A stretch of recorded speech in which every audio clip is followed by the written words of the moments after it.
감사합니다. 우리 다 같이 먼저 하나님 말씀 보겠습니다. 히브리서 11장 32절부터 40절까지의 말씀을 우리 다 같이 교독하도록 하겠습니다. 32절 말씀을 제가 읽도록 하겠습니다. 내가 무슨 말을 더 하리요?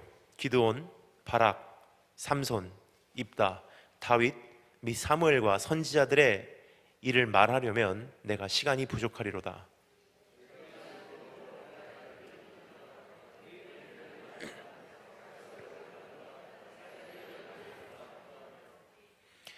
불의 세력을 멸하기도 하며 칼날을 피하기도 하며 연약한 가운데서 강하게 되기도 하며 전쟁에 용감하게 되어 이방 사람들의 진을 물리치기도 하며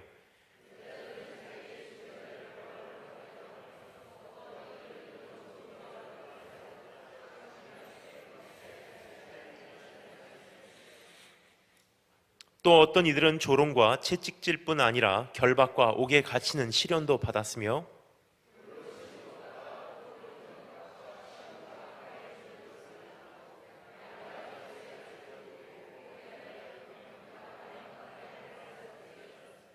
이런 사람은 세상이 감당하지 못하느니라. 그들이 광야의 산과 동굴과 토굴에 유리하였느니라.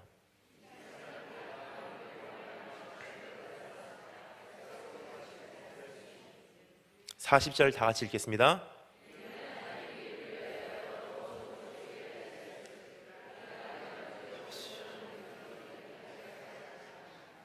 아멘. 다 같이 기도하겠습니다. 하나님 감사합니다. 오늘 이 밤에 우리에게 다시 한번 주님 음성에 귀를 기울이게 하시사 다시 한번 내 믿음 돌아보게 하시며 주님 나라 준비케 하심을 감사드립니다.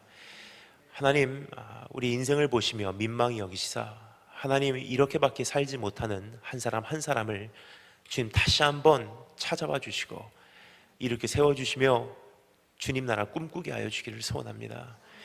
하나님 오늘 이 시간 말씀을 전하는 자나 말씀을 듣는 자나 예수 그리스도의 보혈로 동일하게 덮어주시고 주 성령님께서 우리에게 친히 찾아오사 주님께서 말씀해 주시는 시간 되기를 소원합니다.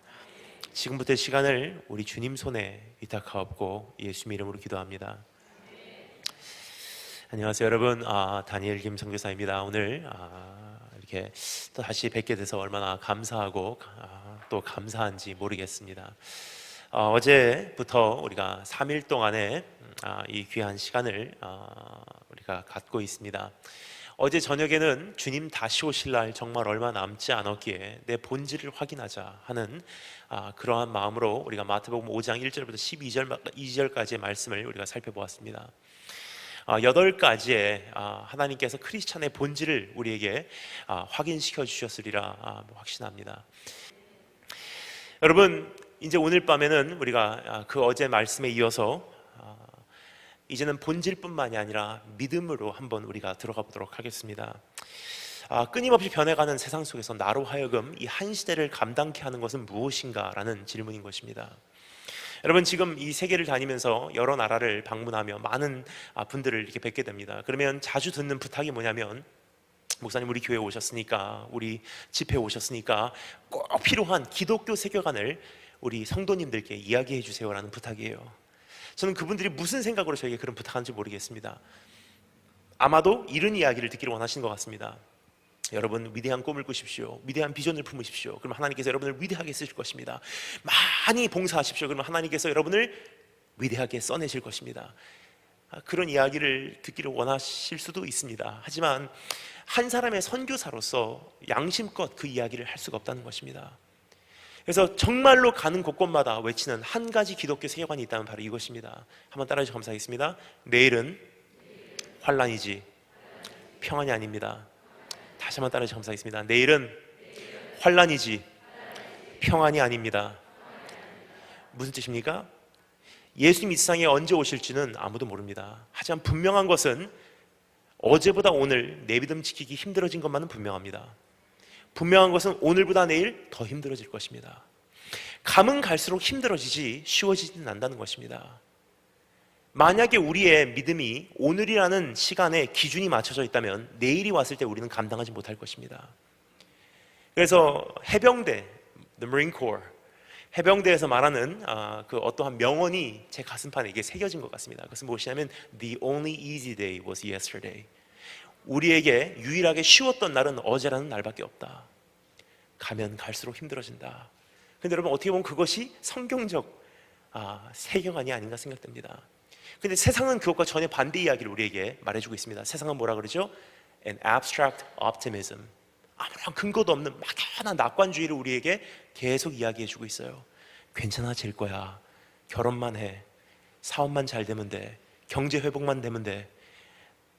아무런 문제 없어. 근데 정신 바짝 차리지 않으면 그것에 속아 살 수가 있다는 것입니다. 평생을 그렇게 살아요. 괜찮아질 거래. 아무런 문제 없대. 그냥 살래. 여러분, 한 가지 여쭤보겠습니다. 정말 괜찮아졌습니까? 한 가지도 정말 괜찮아진 것 없습니다. 사실상 여러분, 가면 갈수록 경제는 어려워질 수밖에 없어요. 가면 갈수록 기근 문제는 심해질 수밖에 없습니다. 가면 갈수록 지진 문제는 더 심해질 수밖에 없습니다. 가면 갈수록 이제는 이 시대에 사람들은 더 급해질 것이고 더 악해질 것이며 사랑은 더 식어갈 것입니다. 여러분, 20년 전에 대한민국 모습만 생각해봐도 그것이 이게 좀 정리가 되지 않나 싶습니다. 20년 전에 한국을 떠나오셔서 한국으로 그동안에 안 돌아가신 분들은 아직도 그 한국에 대한 이미지가 있을 거라고 생각을 합니다. 근데 지금 한국은요, 20년 전의 한국과는 전혀 다른 세상이 되었습니다. 적어도 20년 전에는 기차를 타면은, 전철을 타면은, 버스를 타면은 어르신들 앉아 계셨고 학생들 서 있었어요.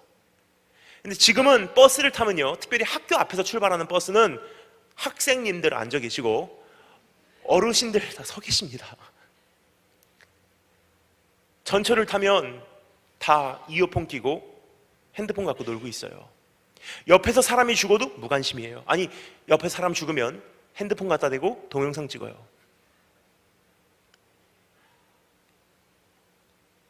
지금 여러분, 한국 사회에 지금 급속도로 그러한 변화를 지금 맞이하는 것을 바라볼 때 정말 내일이라는 날은 어떻게 될까? 다 자기밖에 모르는 사람이 운전하고 다니고, 다 자기밖에 모르는 사람이 대학교 입시시험 경쟁에서 치르기 시작하고, 치열한 사회가 됐다는 것입니다. 여러분, 이제는 임신해도 학교를 갈 수 있다는 법이 대한민국에서 통과하기 일보 직전입니다. 초등학생부터 고3까지 마음껏 성생활을 즐길 수 있다고 하는 법이 이젠 대한민국에서 통과가 돼도 이상하지 않은 시대에 왔다는 것입니다. 동성연애자에 대해서 함부로 이제는 설교도 할 수가 없는 시대가 우리 안에 도래했다는 것입니다.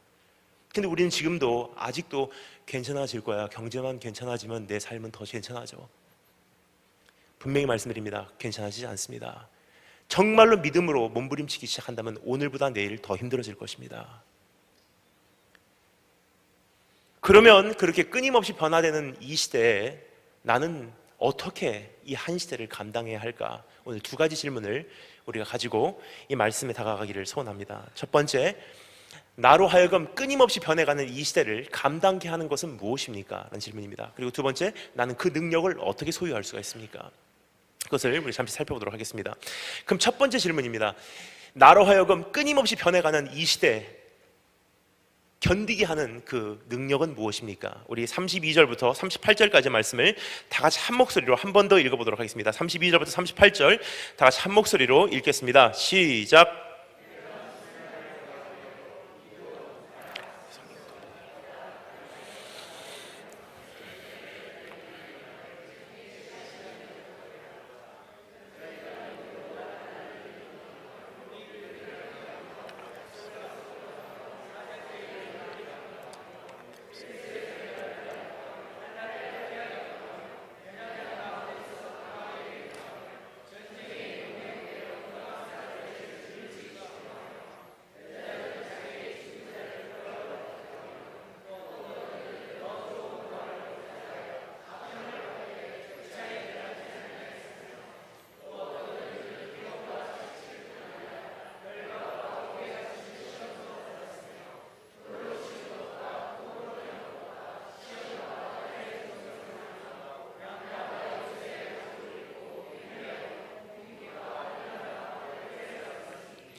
선을 감당하지 못하니라.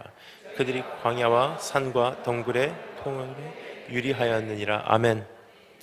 여기서 이 시대 끊임없이 변해가는 점점 살기 힘들어지는 그 시대를 나로 하여금 무엇이 넉넉히 감당하게 하는지 그 답이 오늘 여기서 정리가 되어지고 있습니다. 그것은 한마디로 말씀드리면 믿음입니다. 한번 따라서 감사하겠습니다. 믿음.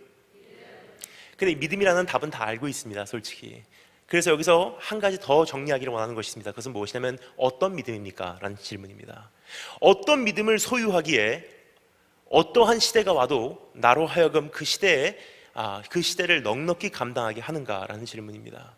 그 답은 여러분 오늘 이 말씀을 여는 한 키워드에 달려있다고 생각을 합니다. 그 키워드는 무엇이냐면 32절부터 35절 중반까지 이어져 있고 35절 중간부터 38절까지 또 한 세트의 예들이 이렇게 목록으로 기록이 되어 있습니다. 근데 딱 중간에 한 단어가 사용되고 있습니다. 그 단어는 헬라어 원어로는 alos라는 단어예요. 그것을 영어로는 there are others. 우리말로는 또 어떤 이들은 이라고 되어 있습니다. 그 한 단어를 전후로 두 가지 면에 믿음이 정리되어 있지 않나 싶습니다. 즉 여기서 말하고 있는 것은 바로 이것입니다. 이 양면성의 믿음을 동시에 소유하지 않으면 그 믿음은 이 마지막 시대를 감당할 수 없게 된다는 것을 우리에게 정리해주고 있는 것입니다. 그것은 무엇이냐? 잠시 살펴보겠습니다. 32절부터 35절 전반까지에 기록된 사람들을 한마디로 요약하면 어떤 사람들이냐? 죽을 뻔했다가 산 사람들의 기록이에요. 어떤 사람들은 죽을 뻔했다가 살아남을 당하고, 어떤 사람은 사자에게 던짐을 당했다가 하나님께서 살려내시고, 어떤 사람은 불에 던짐을 당했는데 그 불이 그 사람을 상치 못하였고, 죽을 뻔했다가 살아나고, 파괴될 뻔했다가 건져냄을 받고, 망할 뻔했다가 구원을 얻은 사람들의 모습이 기록되어 있습니다. 여러분 이것이 지금 구체적으로 지금 하나님께서 히브리서 작가가 우리에게 이렇게 목록을 정리해 주는 것 같습니다. 예를 들어서 불의 세력을 멸하기도 하며 라고 누구를 생각하죠? 불의 세력을 멸한 사람이 성경에 나옵니다. 누구죠? 다니엘의 세 친구죠. 사드락과 메삭과 아벳느고. 그렇죠? 사자들의 입을 막기도 하며 누구죠? 다니엘입니다. 사실상 죽을 뻔했다가 산 사람들의 기록이 지금 여기 기록되어 있는 기록입니다. 근데 그것은 어떤 것이 우리가 참 듣기 좋아하는 간증과 설교 내용이 아닌가 생각됩니다. 예를 들어서 어떤 분들이 이렇게 간증하세요. 참 듣기 좋아하고 우리에게는 참 큰 위로를 주는 그런 간증의 내용이 아닌가 생각됩니다.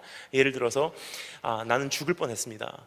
암을 가지고 있었습니다. 그래서 저는 사형 선고를 받고 한 달밖에 못 산다고 하는데 마지막 수단이라고 생각해서 저는 기도원으로 들어갔습니다. 하나님을 신뢰했습니다. 그리고 저는 기도했습니다. 기도하고 금식하다 보니 어느 날 제가 자는데 꿈을 꿨습니다. 근데 제 몸속에서 어떠한 구렁이가 나가더라고요. 그리고 그 다음날 아침에 일어나 보니 암세포가 다 죽어 있더라고요. 그러면 성도님들은 그런 간증 들으면 어떻게 하시죠? 아멘 그래요. 그리고 우리도 우리 삶 속에서 그러한 간증을 만들어내고자 하나님께 우리가 요구하기 시작한다는 것입니다. 그것이 어떻게 보면 보편적인 하나님의 도우심인 줄 우리가 이해하고 있지 않나 생각합니다. 하지만 여기서 주님께서 말씀하신 것은 바로 이러한 내용입니다. 그러한 단면적인 믿음으로는 이 시대에 감당할 수 없다는 거예요. 왜 그러냐? 주님께서 분명히 말씀하십니다. There are others. 또 어떤 이들은 똑같이 믿었는데 결과가 달랐다. 어떤 사람이죠? 정말 그 사람들도 주님을 신뢰하고 정말 주님을 믿었는데 결론은 그 구원하심을 경험하지 못했던 사람들이 반드시 있었다는 것입니다. 한 가지 예를 들겠습니다. 사도 베드로 첫 번째, 두 번째 중에서 어느 쪽에 속할까요? 첫 번째 목록입니다. 예를 들어서 사도 베드로 같은 경우는 정말 복음을 전하다가 잡혀갔어요. 잡혀가서 옥중에서 정말 기도하고 정말 주님께 부르짖었습니다. 그러니까 그 사도 베드로의 그 제자들도 베드로를 꺼내달라고 하나님께 믿음으로 외쳤습니다. 하나님께서 그 믿음의 기도를 들으시고 베드로를 꺼내주셨어요. 구원을 얻었습니다. 근데 분명한 것은 성경이 이렇게 말합니다. 또 어떤 이들은 세례 요한과 같은 사람도 있다는 것입니다. 세례 요한도 복음 전했어요. 잡혀갔습니다. 옥에 들어갔습니다. 그 제자들도 동일하게 믿음으로 기도를 했어요. 근데 하나님께서는 그 세례 요한을 어떻게 하셨죠? 그 믿음을 보시고 세례 요한의 목을 자르시고 주님께서 데리고 가셨어요. 똑같이 믿었는데 운명이 달랐다는 것입니다. 지금 첫 번째 목록에 속해 있는 그 운명만 가지고는 우리 믿음은 너무나 단면적일 수밖에 없다는 것입니다. 그래서 주님께서 우리에게 정리하시는 것은 바로 이것입니다. 양면성의 믿음이 너희 안에 있지 않으면 이 시대를 너희가 넉넉히 감당하지 못하리라. 또 어떤 사람이 있죠? 다윗과 요나단, 바로 그 예가 아닌가 생각됩니다. 다윗은 어떤 사람이었습니까? 정말 하나님께 순종하고 정말 하나님을 위해서 달려갔더니 정말 죽을 뻔했던 수도 없이 많은 고비를 넘기게 하시고 하나님께서는 그를 결국은 왕으로 세우시고 한 나라의 통치자로서 위대하게 사용하셨어요. 근데 또 어떤 이들은 요나단과 같은 사람이 있습니다. 요나단이라는 사람은 아버지께 순종하고 하나님을 사랑하고 친구에게 신실했어요. 근데 하나님께서 그 믿음을 보시고 어떻게 되셨어요? 이름도 모르는 먼 나라에서 그의 생명을 취해 가셨어요. 여러분, 우리가 생각하는 하나님이라는 분은 나를 연단하신 후에 반드시 나를 사용하실 거라고 생각합니다. 하지만 그렇지 않습니다. 우리는 많은 경우 하나님을 우리가 변명할 때가 있어요. 나를 이렇게 어려운 고통을 주시는 것은 반드시 나에게 이런 훈련을 시키시고 나중에 이렇게 사용하실 거야 라고 우리가 생각을 합니다. 하지만 그렇지 않습니다. 욥기에 여러분 내용 기억하십니까? 욥기에 어떤 내용이 기록되어 있죠? 자녀가 죽고 집이 무너져 내리고 몸에 병이 생기고 가정이 산산조각나고 모은 재산 다 날려버렸는데 결국 욥기 마지막에 결론이 무엇입니까? 자기가 왜 그러한 고난을 당했는지도 모르고 욥기는 마칩니다. 여러분, 사실상 우리 삶 속에 지금 있는 많은 고통과 아픔과 어려움은 내가 납득하기도 전에 내 인생을 마칠 수가 있다는 것을 우리가 기억하기를 원합니다. 우리는 많은 경우 그런 희망을 가지고 있어요. 나를 연단하신 후에 나를 반드시 한 번은 사용하실 것이다. 그런데 여러분, 너무나 많은 경우 제가 본 결과로는 다 훈련하신 후에 하나님께서는 사용하기 전에 데리고 가신 사람들이 더 많습니다. 그러면 여러분, 이제는 나는 무엇을 믿는 것을 진짜 참 믿음이라고 해야 할까? 믿음이라는 것은 내 기도를 응답해 주시는 것을 믿는 것이 믿음이 아닙니다. 믿음이라는 것은 나를 구원해 주신다는 사실을 믿는 것이 믿음이 아니라는 거예요. 오늘 첫 번째 목록에 기록된 사람의 운명이나 두 번째 목록에 기록된 사람들의 운명을 우리가 종합적으로 볼 때 한 가지를 우리에게 선포하고 있습니다. 그것은 무엇이냐? 믿음이란 하나님의 신실하심은 어제도 오늘도 내일도 내 어떠한 문제 속에서 변치 않은 것을 믿는 것이 믿음이다라고 우리에게 말씀하십니다.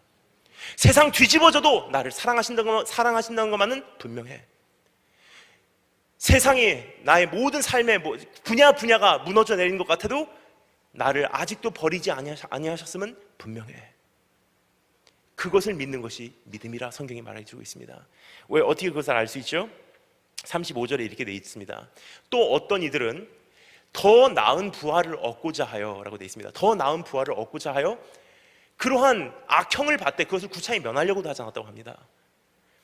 여러분, 지금 이게 우리 패턴으로 봐서는 성경에 진짜 있었던 사람들의 이야기가 계속 기록되어 있어요. 그럼 여기서 말하는 사람은 누구죠? 그 여자들.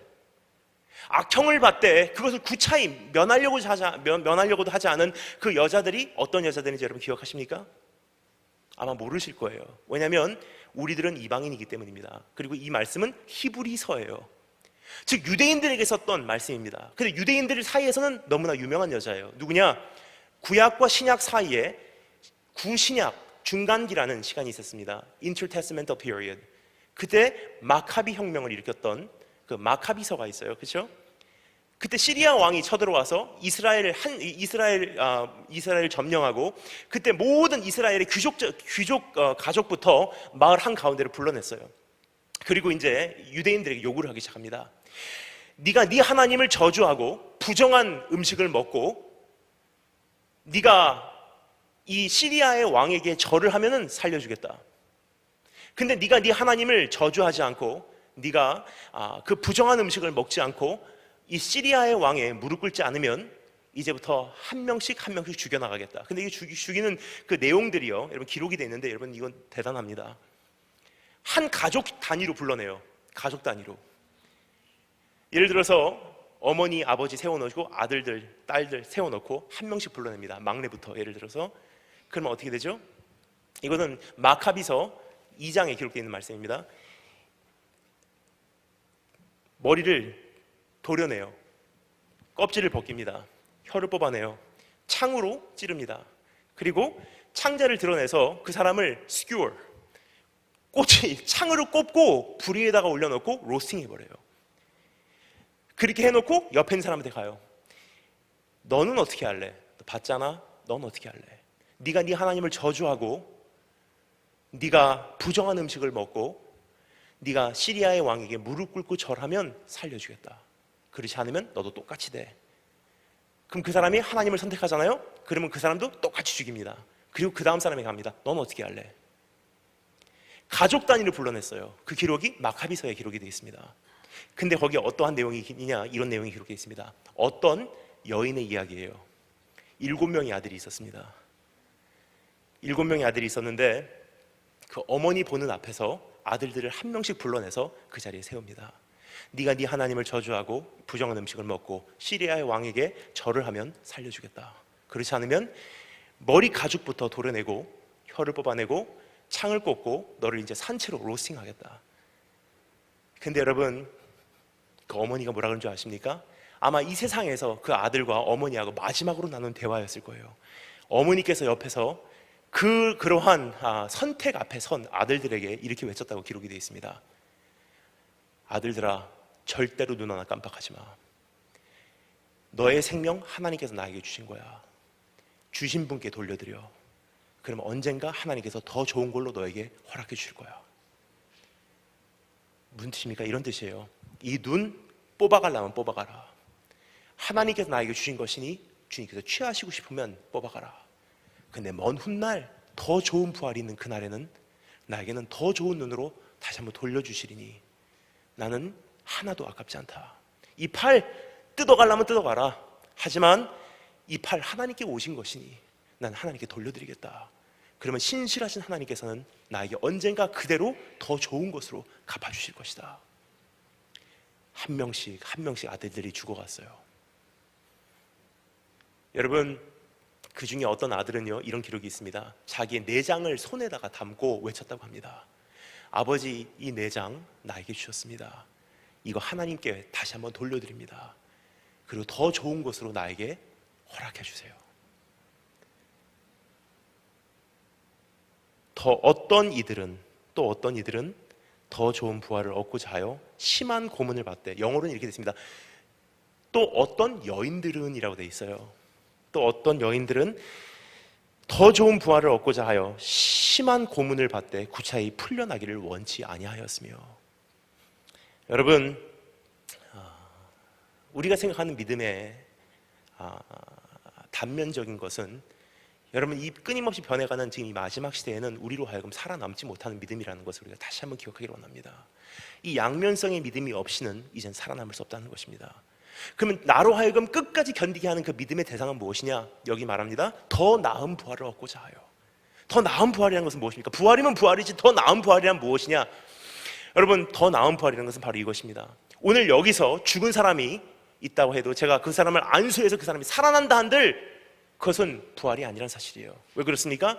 오늘 여기서 죽은 사람이 살아난다 한들 이 사람은 다시 언젠가 죽는 날을 맞이하기 위해서 달려가지 않으면 안 되는 그 운명에 섰다는 사실이에요. 언젠가는 또 죽지 않으면 안 되는 운명이라는 사실입니다. 오늘 여기서 내가 문제가 해결된다 한들 여러분, 그거 솔직히 무슨 소용이 있습니까? 언젠가는 다른 방법으로 다른 문제 또 터질 텐데. 여러분, 성경에서 말하는 참된 소망, 더 좋은 부활이라는 것은 그냥 여기서 단순히 내 문제가 해결되고 내가 여기서 경제 해방되고 내가 여기서 가정이 회복되고 그 정도 단순한 문제가 아니라요. 아니 북한 말이 나올라 갑니다. 아니라요.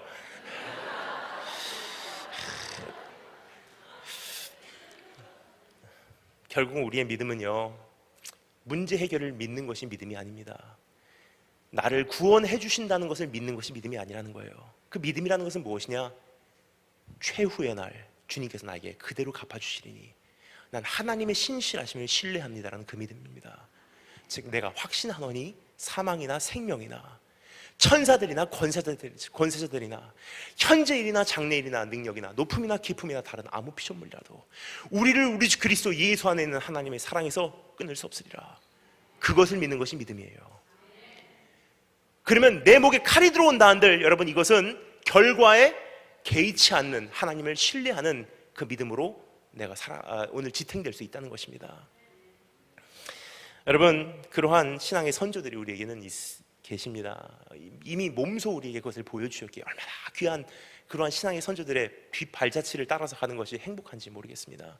여러분은 천국 가면 누구를 제일 만나보고 싶으세요? 저는요, 천국 가면 제일 만나보고 싶은 분이 한 분 계십니다. 뭐 이사야 선지자, 예레미야 선지자 다 정말 귀한 분들이지만 제일 먼저 전 이분을 먼저 찾아보고 싶어요. 주기철 목사님이십니다. 여러분, 주기철 목사님의 그 이야기를 들으면 참 마음이 아파요. 왜냐하면 단번에 죽이는 것은 쉽잖아요. 그런데 주기철 목사님께서 하나님을 부인하는 것, 신사참배를 하는 것이 일본 제국에게는 굉장히 큰 의미를 가지고 있었기에 그 대표자, 종교의 대표자인 그 주기철 목사님이 그 앞에 굴복하는 것을 원했기에 마음이 약해지도록 형무소에서, 수용소에서 일주일이면 일주일에 한 번씩, 한 달이면 한 달에 한 번씩 이렇게 집으로 보내줬어요. 네가 없이 네 아내가 혼자 살아남을 수 있는지 한번 가고 보고 와라. 그냥 차라리 감옥에서 10년이면 10년 안 나오면 살겠어요. 근데 일주일에 한 번씩 마음이 약해지는 거예요. 집까지 갑니다. 그럼 집 앞에까지 가면은 사모님이 대단하신 분이세요. 목사님이 오시는 소리를 들으면 사모님께서 얼마나 힘드시겠습니까? 목사님 안 계신데. 그 시대에 그 자녀들을 혼자 먹여 살리셔야 되고, 혼자서 밤에 집에서 일하시고 계신데 목사님께서 밤에 뒤에서 그 마당으로 들어오신 소리를 들으신다고 하십니다. 그럼 그 기록에 이렇게 되어 있습니다. 당신입니까? 목사님께서 나왔어. 그럼 사모님께서 이렇게 말씀하세요. 살아서 돌아오면 내 남편 아니요, 죽어서 오면 내 남편입니다. 돌아가시죠. 끝까지 믿음 버리지 마시죠. 목사님께서 집에까지 갔다가 돌아서 다시 형무소로 돌아왔어요. 형무소에서 왜 돌아왔냐고, 집에까지 가라고 했는데. 그러한 경주를 달려내시고 주기철 목사님 순교하시기 바로 직전에 일사각오라는 설교를 우리를 위해서 남겨주셨던 것 같습니다. 주기철 목사님의 마지막 설교입니다. 제가 짧게 한 대목만 읽어드리도록 하겠습니다. 나의 사랑하는 교우 여러분, 그리스도의 사람은 살아도 그리스도인답게 살고 죽어도 그리스도인답게 죽어야 합니다. 죽음이 무서워 예수를 저버리지 마십시오. 풀의 꽃과 같이 시들어 떨어지는 목숨을 아끼다가 지옥에 떨어지면 이보다 두려운 것이 어디 있겠습니까? 한 번 죽어 영원한 천국의 복락을 얻는다면 이보다 즐거운 것이 어디 있겠습니까? 이 주 목사가 죽는다고 결코 슬퍼하지 마십시오. 나는 내 주님밖에 다른 신 앞에서 무릎을 꿇고 도저히 살 수 없습니다. 더럽게 사는 이보다 차라리 죽고 또 죽어 주님 향한 나의 정절을 지키려 합니다. 나의 주님을 따라서 가는 죽음은 나의 소원입니다. 나에게는 일사각오가 있을 뿐입니다. 소나무는 죽기 전에 찍혀야 푸르르고 백합도 시들기 전에 떨어져야 향기롭습니다. 세례 요한은 33세, 스데반도 청작년에 뜨거운 피를 뿌렸습니다.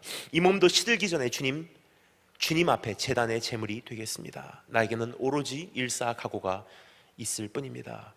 한 걸음만 양보하면 그 무서운 고통을 면하고 도리어 상 준다는데 많은 사람들이 넘어갑니다. 말 한마디만 타협하면 살려주는 데는 용감한 신자들도 넘어지게 됩니다. 하물며 나같이 연약한 약졸이 어떻게 장기간의 고난을 견디어 배기겠습니까? 다만 주님께 의지하는 것뿐입니다. 예수께서는 끝까지 참는 사람은 구원을 얻으리라 라고 신신부탁하셨습니다. 여러분,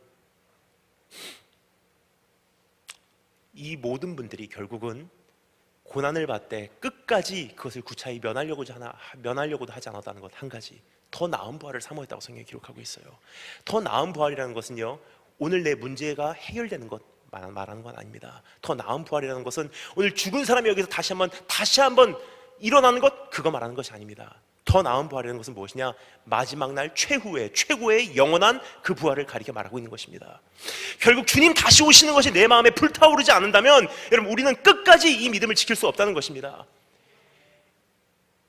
여러분, 다른 방법으로 이 세상에서 지상 천국 누릴 수 있다고 하는데 누가 그 믿음 지키겠습니까?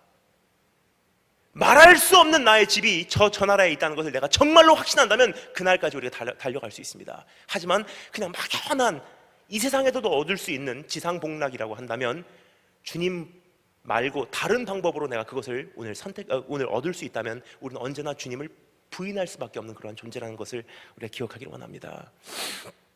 여러분, 저에게는 그러한 재림이 마음에 있습니다. 주님 다시 오시는 것이 정말 기다려집니다. 어떻게 하다 보니 그렇게 된 것 같습니다. 근데 하나님께서 그것을 제 마음에 이렇게 하신 것 같아요. 그 이유는 저는 어렸을 때부터 그 집이라고 느껴진 데가 많이 없었던 것 같습니다. 10살 때까지 한국에 살았습니다. 10살 때까지 한국에 살면서 어제 말씀드렸듯이 이모, 삼촌, 할머니 댁에 있었어요. 그러니까 거기도 어머니, 아버지 집이 아니기 때문에 굉장히 집이지만 집이 아닌 집을 살았어요. 그리고 한국에 살면서 그 당시 얼마나 그 인종차별이 심했던지 저희 아버지께서 일본에 살고 계셨기 때문에 저를 보러 오실 때마다 일본 학용품을 갖다 주셨어요. 헬로키티. 그거를 가지고 학교를 다녔습니다. 근데 그때 국민학교였었죠. 그때 초등학교가 아니고 국민학교를 가니까 그때 소지품 검사를 했었습니다. 학교에서.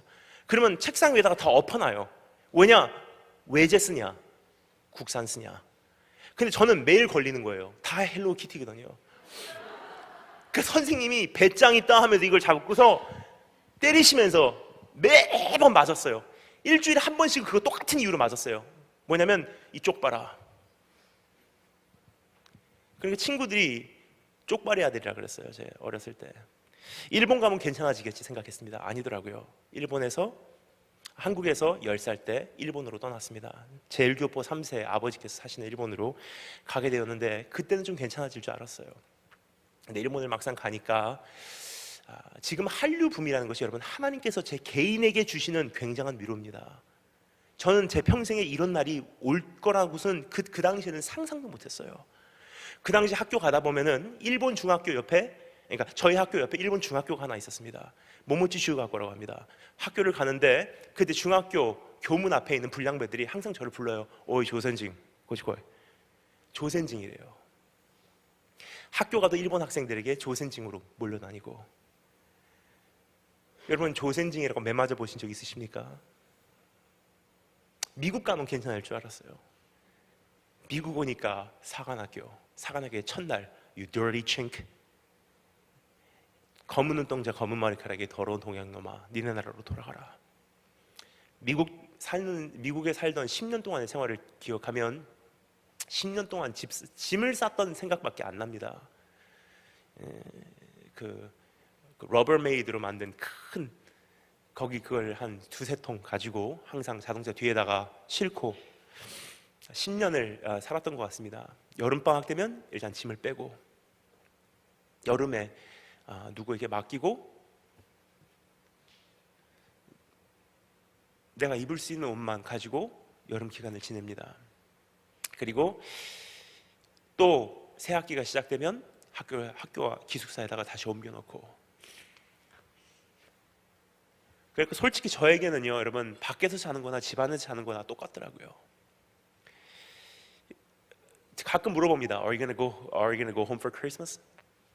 크리스마스 날 집에 가냐고. 대답할 길이 없더라고요. Where's home? 근데 어느 날 주님께서 선교지로 보내시고 정리를 해주시더라고요. 행인과 나그네 됐다는 게 바로 그거야. 집이 없기 때문에 이제 네가 사모할 수 있는 집이 있어. 그날 그 집은 더 나은 부활이 오는 날까지 이루어지지 않는다. 하지만 나의 집에는 우리 아버지의 집에는 있을 곳이 많도다. 난 너를 위해서 그 집 준비하러 간다. 거기는 비자 문제 가지고 신경 안 써도 되는 데야. 거기는 뭐 추방당할 걱정도 없어. 나는 아무 공로 없으나 영광나라 계신 임금 나의 구주 예수라. 내가 그 집이 완성이 되면 너를 데리러 올게. 그날까지 너 그 길 가줄 수 있겠니? 그래서 저는 여러분 선교지 다니면서 참 이 노래가 저에게는 남다른 고백으로 이게 오는 것 같습니다. 저 멀리 배는 나의 시온성 오 거룩한 곳 아버지시. 내 사모하는 곳에 가고자 한밤을 세웠네. 저 망망한 바다 위에 이 몸이 상할지라도 오늘은 이곳 내일은 저곳 주복음 전하리. 그래서 주님 나라 가는 날이 기대가 되는 게 천국에 딱 들어갈 때 주님을 딱 보는 순간 이렇게 할 것 같아요. 주님! 그러면 주님께서 딱 안아주시는 순간 막 울 것 같아요. 그러니까 어느 중학생이 전번에 이런 얘기 하더라고요. 목사님 왜 그러니까 천국은 눈물 없습니다.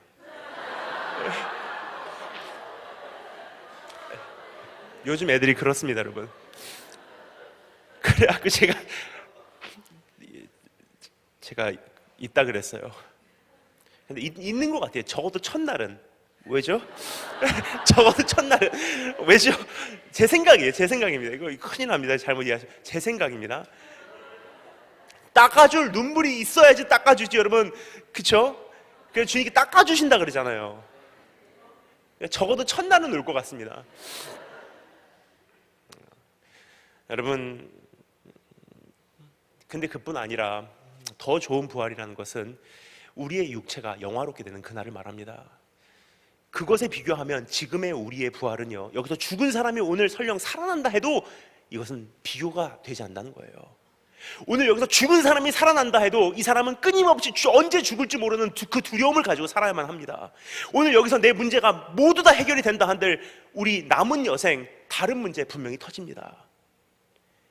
더 좋은 부활이라는 것은 무엇입니까? 더 이상 죽음이 없는 것, 더 이상 눈물이 없는 것, 더 이상 아픔이 없는 것, 더 이상 이별이 없는 것. 그래서 여러분, 사도 요한이 반모섬에서, 저는 그 장면을 생각하면 정말 마음이 아파요. 정말 그 공감하는 이야기를 하더라고요. 반모섬이라는 것은 어떤 곳입니까? 사도 요한이 마지막에 요한계시록을 기록한 그곳에서는요, 죄수들이 가는 곳이에요. 완전히 먼 곳에 보내짐을 받아서 사면이 바다이고, 거기에서 이제는 사랑하는 사람을 보고 싶어도 바다 때문에 못 가는 거예요. 마지막 여생을 이렇게 맞이하는구나 하는데 주님께서 비전을 보이실 때 뭐라고 말씀하시죠? 거기에는 더 이상 바다가 존재하지 않으며, 무슨 뜻입니까? 이별이 없다는 거예요.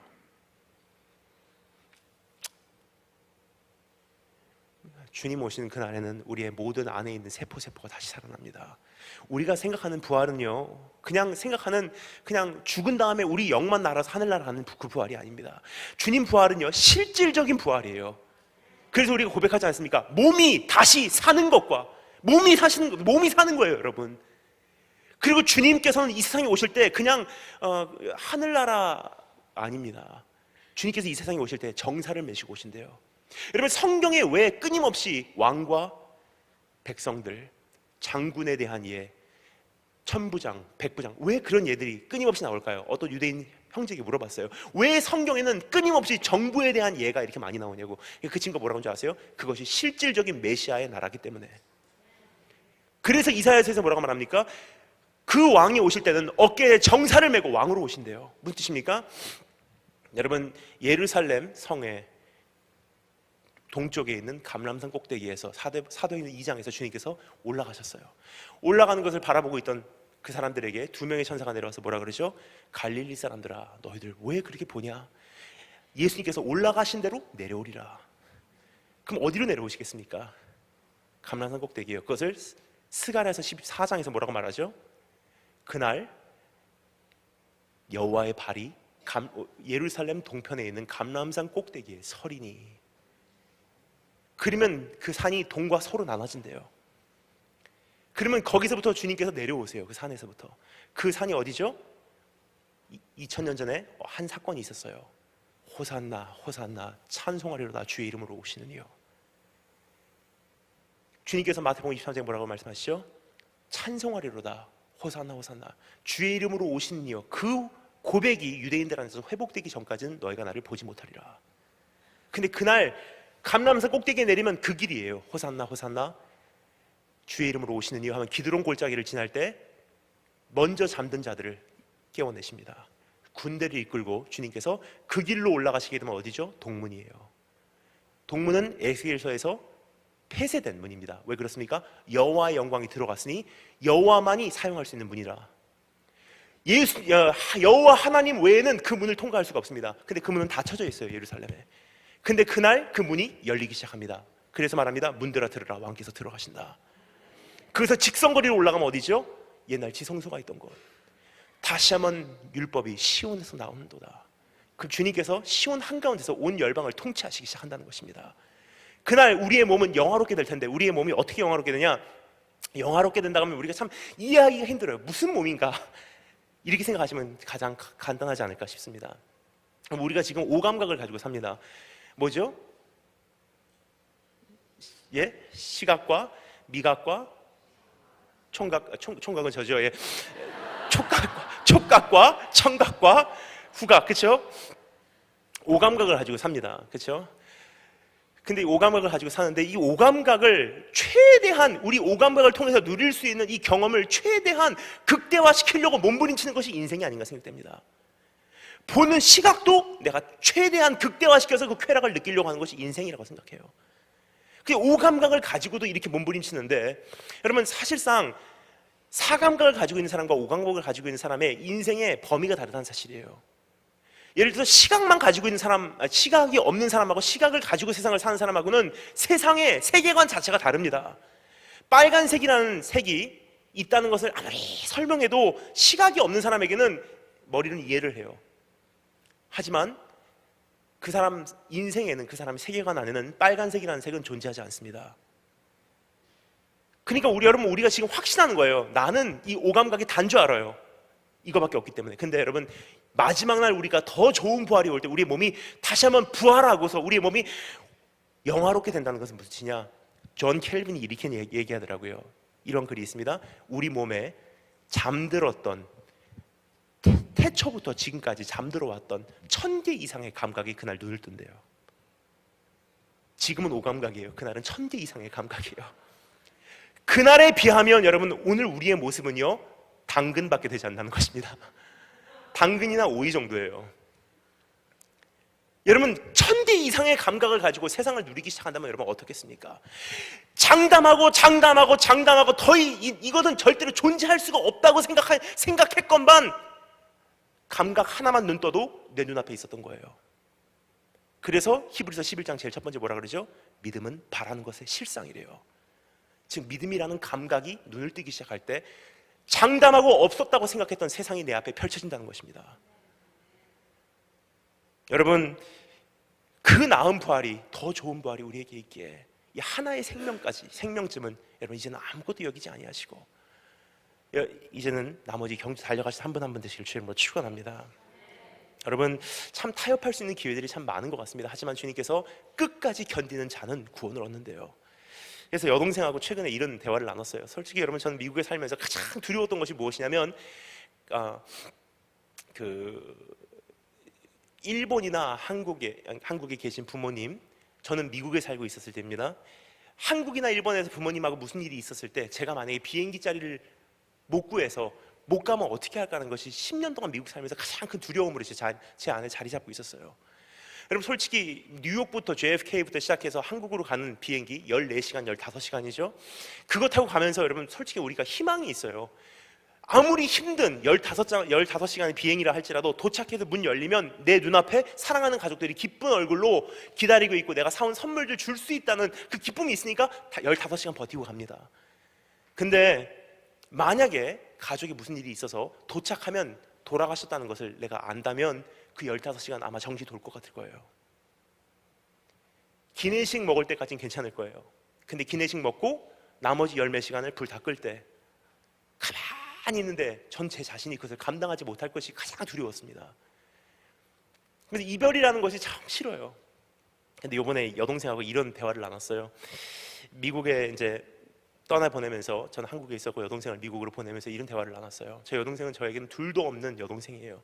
저에게 동역자요, 전우요.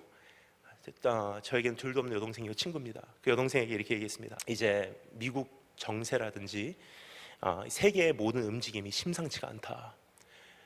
언제 무슨 일이 있어서 네가 미국을 못 나올 수도 있다. 예를 들어서 지금 끊임없이 번져가고 있는 바이오칩, 그거 없으면 미국에서 신분증이 없다는 것으로 출국도 입국도 못할 날이 올 수도 있다. 그래도 우리가 헤어질 때 마지막이라고 생각하자. 그래서 너는 그것이 나와서 이젠 더 이상 출국도 못하고 오빠가 입국을 못해서 미국으로 못 가는 날이 와도 너는 그 자리에서 그대로 있어. 우리 하늘나라 가서 보자. 그렇게 하고 작별했는데 여러분, 이것은 좋은 연습이라고 생각합니다. 지금부터의 시대는요, 여러분, 끊임없이 그러한 이별이 계속 이어져요. 사랑하는 가족들 돌아가셨습니까? 그래 주님께서 말씀하세요. 주님 안에서 그 시대가 오기 전에 먼저 잠든 자들이 복이 있도다. 여러분, 이제 끊임없는 선택 속에서 내가 무엇을 선택해 나갈 것인가,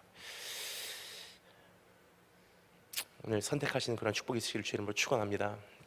자, 그런데 두 번째, 그럼 우리가 살펴보기를 원하는 것이 있습니다. 그러면 그 능력, 그 부활을 사모하는 그 능력을 내가 어떻게 소유할 수 있습니까? 라는 질문입니다. 우리가 39절부터 40절 말씀, 39절 40절 우리 다 같이 한 목소리로 읽겠습니다. 39절 40절 다 같이 한 목소리로 읽겠습니다. 시작.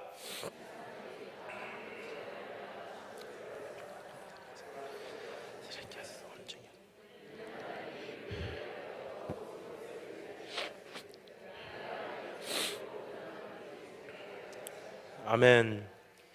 여기서 한 가지 우리에게 보여주는 좋은 예가 있습니다. 우리의 신앙의 선조들은 그렇게 믿음을 지켰다. 그런데 그들은 멀리서만 바라보고 있었지 그 증거를 약속으로 받지도 못했다. 성취되는 것을 보지 못했다는 거예요. 근데 그들은 멀리서만 이제부터 이렇게 이루어지겠구나, 이제부터 그러한 부활이 정말 이루어지겠구나, 정말 우리의 몸이 영화로워지겠구나, 몸이 다시 사는구나 하는 것을 멀리서만 미리 바라보고, 그거 하나 바라보고 그들은 거기까지 갔는데, 하물며 너희들은 이미 그러한 약속이 성취된 시대에 살면서 더 이상의 것을 감당하는 것이 당연하지 않겠느냐 말씀하신 주님의 음성인 것입니다. 여러분, 그분들은요, 이 말씀이 성취되기 전부터 미리 바라보고 그것을 믿었기에 자기의 생명도 아깝지 않게 버렸다는 사실이에요. 하지만 여러분, 하물며 우리는 지금 어떻겠습니까? 우리는 다시 살아난다는 것을 이미 우리는 약속이 성취되는 것을 목격한 사람들입니다. 어디서요? 우리의 부활의 첫 열매 되신 예수 그리스도를 통해서. 예수님께서 부활하신 것을 바라볼 때 우리에게 한 가지 분명히 알려주는 것이 있습니다. 너희들도 이렇게 된다. 첫 열매란 뜻이에요. 너희들의 부활이 바로 이러한 모습일 것이다. 그것을 정말 받은 우리가 그 사람들보다도 덜한 것이, 이거 이상하다고 여러분 생각 안 하십니까? 여러분, 저는 중학교 1학년 때 예수님을 만나고 고3까지 그냥 주님을 향해서 다 돌진하다시피 한 것 같습니다. 근데 제 삶 속에 가장 큰 영향력을 주신 분이 저희 어머니가 아닌가 생각됩니다. 저희 어머니께서 저에게 하시는 그 일들을 볼 때 참 어머니의 여러 가지 모습을 통해서 저는 하나님의 복음을, 이제 주님의 복음을 이렇게 간접적으로 계속 접해왔던 것 같습니다. 저희 집에 세 가지 룰이 있었어요. 그 룰은 뭐냐면, 잠시 말씀드리겠습니다. 저희 집에는 첫 번째 룰은 하나님 앞에서 약속한 것은 생명 걸고라도 지켜야 한다. 입 밖에 내놓은 것은 하나님 앞에서 약속한 것이니 지켜야 한다. 두 번째는 학교 안 가는 날은 그냥 예를 들어서 토요일이든지 주일이든지 학교를 안 가는 날은 새벽 기도를 가는 것을 전제로 한다.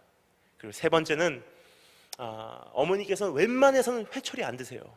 참고 또 참으시고 참고 또 참으세요. 근데 어머니께서 회초리를 한번 드시잖아요. 그럼 세 번째 룰이 이젠 작동이 됩니다. 뭐냐면, 세 번째 룰은 무엇이냐, 그것이 몽둥이든지 아니면 회초리든지 한번 드실 때까지 오래 드는 거지, 오래 시간이 걸리는 거지, 한번 드신 이상 부러질 때까지 때려야지 끝난다. 이 세 번째 룰이에요. 전 그때 거기서 복음을 받습니다. 뭔지 아세요? 두 가지 면입니다. 첫 번째 면은 오래 기다리시는 어머니의 모습을 통해서 하나님 봤어요. 그게 뭔지 아십니까? 우리 하나님은요, 기다리시고 책망하시고 또 기다리시고 또 기다리시고 또 참으시고 또 참으시고 또 기다리시고 또 기다리세요. 근데 때가 차잖아요. 하나님께서 회초리 드세요. 근데 드신 이상 그것이 부러질 때까지 때리지 않으면 끝나지 않습니다. 나의 재정적인 문제, 하나님 회초리 들 때까지가 오래 걸립니다. 근데 한번 드신 이상 말리는 사람이 있어도 안 끝나요. 오히려 말리는 사람도 같이 다칩니다. 그런 경우 참 많습니다. 하나님께서 정해놓으신 때가 다 차고 하나님께서 정해놓으신 그 고난의 분량이 다 차기까지는 하나님께서는 그 고난을 거둬가지 않으십니다. 참 무서운 하나님이세요. 근데 또 두 번째 모습이 있어요. 그것은 무엇이냐면, 저희 어머니께서 저를 때리시는데 정말 기다리고 또 기다리고 또 기다리고 또 기다리다가 회초리를 어느 날 드시잖아요. 근데 때로는 이모들을 불러요. 얘야, 그 회초리 좀 갖고 와. 그러면 이모들이 회초리를 갖고 오면 좋은데, 저를 생각해서 이모들이 회초리를 저를 생각해서 좀 이렇게 가는 거 갖다 주시면 좋은데, 때로는 왜 하면서 이만한 걸 갖다 주세요. 그럼 저희 어머니께서 어떻게 하시냐, 말은 지키셔야 되니까 룰은 룰이에요. 그럼 어떻게 하시냐? 회초리를 가지시고 저를 한 대 때리고, 부러뜨려야지 끝나니까 저를 한 대 때리시고 바닥을 치시고, 저를 한 대 치시고 바닥을 치시고, 너 왜 이렇게 하냐면서 바닥을 치시고 저를 한 대 때리고 어머니를 때리고 바닥을 때리고 결국 부러뜨려요. 우리 주님이 그러세요. 하나님께서 정해놓으셨어요. 죄의 삭은 사망이라. 근데 어떻게 하셨습니까? 회초리를 드시려고 그러니까 이것 때렸다간 죽겠어요. 그럼 어떻게 하시죠? 하나님 자신을 때리세요. 예수 그리스도 십자가에 못 박아버리셨어요. 약속시키셨어요. 우리도 구원하셨어요. 그런 룰이 있었는데 어느 날 제가 어느 집회에 참석했습니다. 고등학교 1학년 때였습니다. 근데 그 집회에 오신 강사 목사님께서 한국의 유명한 목사님이세요. 근데 그분께서 설교를 하시는데 갑자기 이런 말씀을 하시더라고요. 여기서 하버드 가기를 원하시는 사람 있습니까? 그러니까 제 고1이었기 때문에 대학 준비를 해야 되니까 전 것 같아요. 그래갖고 할렐루야 접니다. 그러니까 그 목사님께서 여기 하버드 가기를 원하는 사람이 있으면 앞으로 나오십시오. 안수해드리겠습니다. 그래서 제가 일본에 살 때 일입니다. 일본 교회에 방문하신 목사님이셨어요. 그리고 저도 하버드 가기를 원합니다. 앞으로 나갔어요. 목사님께서 안수를 해주시는데 저쪽부터 안수하시기 시작하더라고요. 저쪽부터 이렇게. 전 가운데 있었어요. 근데 제가 첫 열매를 먹어야 된다는 그 항상 생각이 있어서 막 달려가서 옆에 있는 사람 비키라 그러고 제가 먼저 안수를 받았어요. 그 안수 받는 것도 그냥 받으면 안 돼요. 그 왼손 오른손 중에서 오른손으로 받으려고 그렇게 욕심이 있었던 것 같습니다. 근데 목사님께 기도하시는데 이렇게 말씀하시더라고요. 하버드 가기를 원하면 하버드 가고 안수를 하고 오십시오. 그러니까 알겠습니다. 아멘. 이렇게 하고 하니까 하나님께 정말 그 기회를 주셨어요. 너무 제가 갈급하다 보니까 하나님께서 기회를 주셔서 보스턴까지 제가 날아갔습니다. 날아가서 보스턴 노간 공항에 도착해서 제가 하버드로 들어갔어요. 케임브리지 도착해서 제가 하버드 정문 앞에 섰습니다. 하버드 정문에다가 제가 두 손을 댔습니다. 고등학교 1학년 때. 문들아 들으라 왕께서 들어가신다. 들어가서 하버드 야드로 들어갔어요. 하버드 야드 들어가고 딱 서니까 존 하버드가 앉아 있더라고요. 하버드 창설자죠. 거기 동상이 있습니다. 이렇게 앉아 있어요. 거기를 제가 7바퀴를 돌았습니다. 무너질지어다. 지금 생각하면 참 무지합니다. 근데 고등학교 1학년이었으면 이해해 주시면 감사하겠습니다. 기도하는 마음으로 땅 밟게 하겠습니다 하고 이게 내 땅이 됩니다 하고. 근데 저녁이 되니까 사람들이 한두 명씩 없어지기 시작해요. 진짜 밤이 되니까 아무도 없어요. 그래서 제가 기회를 보고 존 하버드를 올라갔어요. 동상 위에 올라가니까 그 머리가 이렇게 있더라고요. 머리에다 손을 대고 제가 안수를 했어요. 나사렛 예수를 명하노니 나를 들여보낼 치다.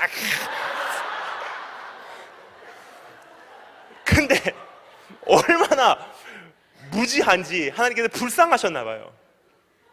제가 고등학교 2학년을 마치고 Harvard Secondary Program이라고 하는 프로그램에 들어갔어요. 일단은 고등학교 2학년, 대학교 3학년까지 못 기다리겠더라고요. 빨리 들어가야 되겠다고 생각을 했어요. 일단 고등학교 2학년을 마치자마자 하버드 서머스쿨로 들어갔어요. 그것도 여러 가지 절차를 거쳤죠. 뭐 에세이 쓰고 뭐 이렇게 SAT 보고 뭐 이렇게 다 해갖고 들어갔습니다. 딱 들어갔는데 굉장히 치열하게 사실상 공부하더라고요. 근데 월요일부터 토요일까지 공부를 합니다. 정말 열심히 공부합니다.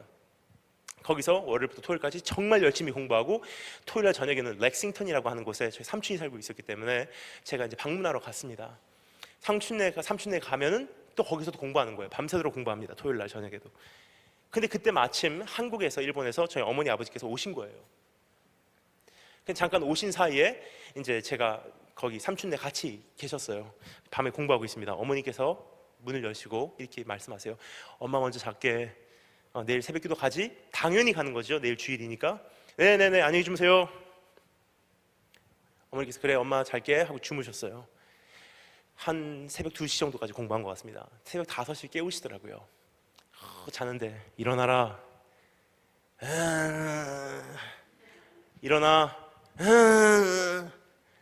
일어나라니까 새벽기도 가야 된다니까. 못 가요. 피곤해요. 어제 늦게 잤어요. 일어나 빨리 가. 못 가요. 일어나 빨리 가. 깍 씨름하기 시작했어요. 한참을 씨름하다 보니까 저희 아버지하고 저희 삼촌이 기다리다 못해 이젠 새벽기도 시간이 다 돼서 가셨어요. 근데 저희 어머니는 해야 돼요. 말을 한 이상 하나님 앞에서 약속을 지켜야 돼요. 가자 못 가요. 가자 못 가요. 너무 이젠 애가 타니까 새벽기도 다 끝나고 이제 교회 못 가게 생겼어요. 말을 못 지키게 생겼어요. 그러니까 어떻게 하시냐, 어머니께서 드디어 드셨어요. 허쉬를 드셨는데 그날 뭐를 드셨냐, 손에 잡힌 게 뭐냐면 정확하게 기억이 안 납니다. 상처가 깊어서 철사였는지 플라스틱이었는지는 모르겠지만 때려도 안 부러지는 그 옷걸이였습니다. 옷걸이를 씌워서 때리는데 그때 여름이어서 반바지 입고 있었거든요. 짝짝 갈라지기 시작합니다. 피가 나기 시작해요. 근데 저는 알아요. 이거 한번 드신 이상 안 끝난다는 거. 무릎 꿇고 앉았어요. 제가 빌었습니다. 어머니 죄송합니다. 제가 너무 피곤해서 제가 잠꼬대한 것 같아요. 빨리 옷 입을게요. 빨리 갑시다 하고 제가 옷을 다 입고서 나오니까 새벽기도 다 끝날 시간이에요. 그런데도 가야 돼요. 주무시는 외숙모 깨워서 운전 좀 해달라고 해서 외숙모가 운전하시고 어머니 옆에 타시고 제가 뒤에 타고 새벽기도 도착했어요. 다 끝났어요. 새벽기도 가실 분 성도님들 다 기도하시다가 다 가시고 이제 들어가니까 두세 분 정도 혼자서 개인 기도하시고 계시더라고요. 들어갔어요. 저희 어머니께서는 제일 앞자리에 앉으시고 전 뒤에 들어가서 이런 생각했어요. 은혜 받나 봐라. 들어가자마자 제일 뒷자리에 앉아갖고 머리를 숙이는 순간 여러분 저는 지금까지 잊혀지지 않습니다. 제 평생 제일 은혜스러웠던 새벽기도였던 것 같습니다. 그때 딱 앉는 순간 저도 그렇게 의도하지 않았어요. 제 마음에는 그러한 준비도 되어 있지 않았습니다. 근데 갑자기 하나님께서 저에게 주시는 생각의 정리가 바로 이런 고백이 저의 입을 통해서 나오더라고요. 하나님, 이제부터 미국 생활을 혼자 해야 되는데 혼자서 믿음 지켜가야 되는 이제부터 수도 없이 많은 날들이 나에게 있을 텐데 오늘 어머니의 손길을 통해서 나에게 가르쳐 주심을 감사합니다. 믿음 잃으면 죽음이라는 거. 그때 하나 되새기며 계속 믿음을 지켜오지 않았나 싶습니다. 여러분, 우리 학생들을 보면서 참 마음이 안타까운 것이 이 학생들이 믿음을 지킬 수 없는 이유가 한 가지라고 생각합니다. 집에서 부모님이 양면성 보여주거든요. 권사님, 장로님, 집사님, 교회 직분자들, 자녀지만 근데 집에서는 교회에서는 믿음 생활 열심히 하세요. 근데 집에 감과 동시에 아이들은 알아요. 우리 엄마 아빠는 하나님도 중요하지만 내 성공이 더 중요하다는 것. 근데 이 아이들은 안 나타내요. 어느 순간이 오기까지. 근데 자기 인생에 어떠한 선택을 해야 될 때는 이미 그러한 정서가 바탕이 깔렸기 때문에 하나님을 웬만해선 타협할 수 있는 존재로 믿음 생활 결국은 안 하게 된다는 것입니다. 여러분, 정말 부모님들이 하실 수 있는 한 사역 있습니다. 교회의 어떠한 전도사님이 책임이 아닙니다. 자녀들 교육은 가정교육이에요. 그럼 가정교육은 어떻게 하냐? 부모인 나부터라도 하나님이 내 자녀에게 양면성 보여주지 않겠습니다. 정말 내 자식을 죽이는 한이 있더라도 나는 내가 말한 것 지켜내겠습니다. 여러분, 오늘 이 가운데서 주님께서 이제부터 시대 어떻게 살래 물어보신 주님의 음성을 우리가 듣기를 원합니다. 이제부터 시대 어떤 시대인 줄 아십니까? 저는 작년에 1월 달에 카이로에서 혁명이 일어났을 때 카이로에 있었습니다. 제 눈앞에서 타하릴 광장에서 돌 날라와 그 사람 머리가 터지는 거 그대로 목격하고 이렇게 하고 있는 사이에 앞에서 경찰과 군대와 그 시민들이 충돌하는 거 그 가운데 서 있었어요. 근데 그것을 보면서 마음이 아팠던 것은 모든 분들이 그것을 어떻게 이해하시냐, 이제 중동이 민주화가 될 것이다 그렇게 생각을 하시더라고요. 근데 그렇지 않습니다. 이 똑같은 예를 이미 우리가 1979년에 보았잖아요. 1979년까지는 여러분 중동 땅에서 제일 친이스라엘, 친유대, 친미였던 국가가 있습니다. 어디였죠? 이란, 팔레비 왕국대였습니다. 근데 그때까지는 여러분 이집트라는 나라는요 최고의 반이스라엘, 반유대, 반미 국가였었어요. 근데 이란과 이집트가 운명을 바꾼 것 같습니다. 이란이 반이스라엘, 반유대로 호메이니 혁명을 통해서 바뀌기 시작하고 반대로 이집트는 어떻게 됐죠? 무바라크 정권이 들어서면서 친미, 친이스라엘, 친유대로 왔어요. 그렇게 지난 30년 동안 쭉 오다가 갑자기 이번에 희한한 일이 일어나기 시작합니다. 근데 그 일이 일어나기 전에 3년 전부터 이미 바탕이 깔리기 시작했어요. 3년 전에 어떤 일이 있었는 줄 아십니까? 3년 전까지만 해도 여러분 터키라는 나라는 굉장히 친이스라엘, 친미, 친유대였었어요. 이스라엘의 1대 수상 벤구리온이라는 수상은 터키의 이스탄불 대학 출신입니다. 그 정도로 굉장히 친했거든요. 이스라엘과 터키가. 근데 3년 전부터 터키가 이스라엘을 향해서, 미국을 향해서, 유대인을 향해서 등을 돌리기 시작합니다. 터키, 이란은 이미 반이스라엘, 반유대, 반미죠. 그러면 이집트 어떻게 됐습니까? 이번에 혁명을 통해서 뚜껑을 열고 보니까 이것이 민주화를 위한 혁명이 아니라 어떤 혁명이었죠? 이슬람 혁명이었었어요. 저는 그 선거하는 날 이집트에 있었는데 그 이집트에 선거하는 그 모든 거기 후보들을 보니까 깜짝 놀랐습니다. 모든 후보들의 사진이 다 수염 이렇게 기르고 검은 모자 쓰고 있는 사람들이에요. 이슬람 형제단입니다. 그 선거가 끝난 이후로 지금 예측이 되는 것이 아마 70%에서 많이 보면은 85%까지 정부에 일하는 모든 사람들이 이슬람 형제단 또는 셀라핀이라고 해서 이슬람 과격분자들이 될 것이라는 것이 이제부터의 예측입니다. 그렇게 되면 어떻게 되죠? 터키, 이집트, 이란 삼각대를 이루어서 모든 중동 국가는 지금 하나로 연합을 해가고 있다는 사실입니다. 사실상 이제까지는 중동 국가들이 하나로 연합을 할 수가 없는 그런 처지였었어요. 왜 그러냐? 시아파하고 수니파하고 그렇게 전쟁하고 있는데 어떻게 하나로 연합을 합니까? 근데 시아하고 수니가 하나로 연합할 수 있는 한 가지 요소가 있어요. 그것이 무엇이냐? 수피파. 수피파 이슬람만 중간에 들어오면 시아와 수니를 품을 수 있습니다. 그래서 수피파가 지금까지는 친이스라엘 친미였었어요. 어디죠? 터키. 그러면 시아 수니 그 사이에 이제 터키가 들어온다면 어떻게 되죠? 터키와 이집트와 이란이 삼각대를 이루어서 모든 이슬람 국가를 지금 하나로 연합할 수 있는 힘이 드디어 완성이 됐다는 것입니다. 그 와중에 이란은 핵무기 완성했어요. 이번에 시내 반도에서 이스라엘로 들어가는데 전 깜짝 놀랐습니다. 지난 30년 동안 평화협정 때문에 시나이 반도에는 군사력을 못 들이게 돼 있던 것이 법이었습니다. 이스라엘 쪽에서도 못 들이고 이집트 쪽에서도 못 들였어요. 근데 이번에 깜짝 놀랐어요. 그 평화협정이 만기가 되면서 제가 시내 반도를 이렇게 건너서 이스라엘로 들어가는데 이집트 탱크 부대하고 같이 달렸습니다. 이스라엘 국경선까지 와서 탱크들이 배치가 돼 있습니다. 지금 깜짝 놀랄 사실은요, 여러분 이스라엘에서 시내 반도 거쳐서 카이로 들어가는데 끊임없는 군사 검문소를 거치지 않으면 안 되는데 군사들 어떻게 하고 있는지 아십니까? 총 앞에다가 창검들 다 꼽아놓고 있어요.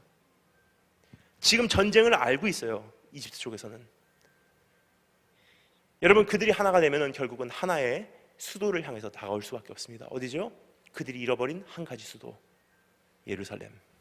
그것을 스가랴서 12장에서 뭐라고 말합니까? 마지막 날에는 모든 나라가 이스라엘을 둘러싸리니 사방에서 그들이 이스라엘을 들려고 온대요.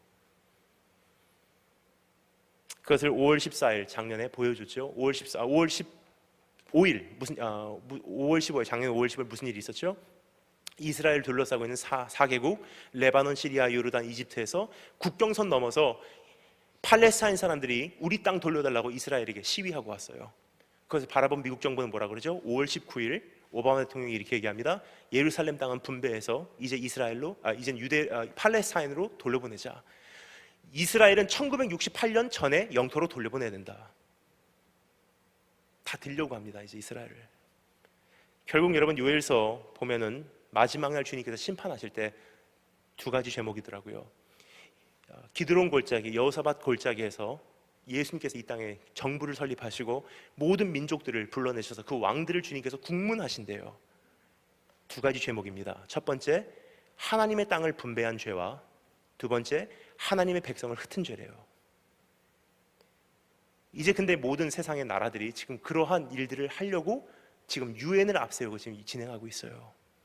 그러한 시대에 살고 있는데 여러분 우리가 이스라엘을 위해서 기도합니다. 그거 할 때 여러분 우리가 쉽게 할 수는 있습니다. 하지만 여러분 문제가 있습니다. 미국이라는 나라가 전체적으로 반이스라엘을 돌아서는 그날 그 쫓김이 유다에까지 이르리라 그랬어요. 무슨 뜻입니까? 우리들도 설 자리가 없어진다는 것입니다.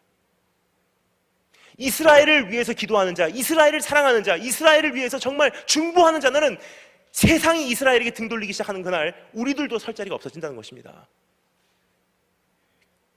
지금부터 가야 될 길은 더 좁은 문이라는 사실이에요. 점점 힘들어져요. 내 목에 칼이 들어오고 너 어떻게 할래? 그러면 여러분 어떻게 생각하시겠습니까? 문제 해결 바라는 그 믿음으로는 살아날 수 없습니다. 예수님 통해서 뭔가 잘 되고 싶은 그거 바라서는 안 되면 어떻게 하실래요? 그래서 주님께서 우리에게 본질을 가르쳐 주셨어요.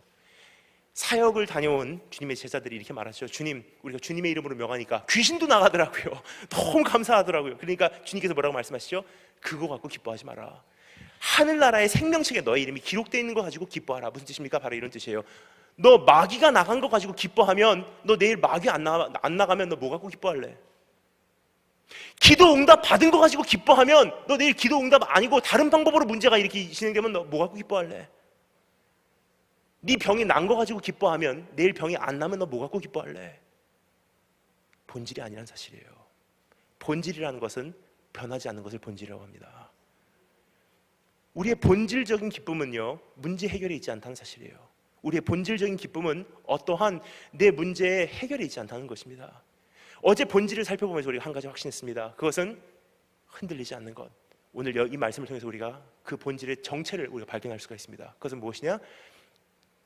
우리의 본질은 더 나은 부활을 사모하는 것이요, 우리의 신앙의 선조들은 그것을 멀리서만 바라보고 이루어지지도 않았는데 그것을 믿었기에 그러한 엄청난 흉악한 고문을 다 돌파할 수 있었건만, 나는 그것을 실상으로 이미 본 예수 그리스도의 부활을 이미 목격한 나는, 그것을 증거가 성취되는 것을 이미 가지고 있는 나는 왜 그 반도 못 살아낼까 하는 것을 내 자신에게 한번 물어보시기 바랍니다.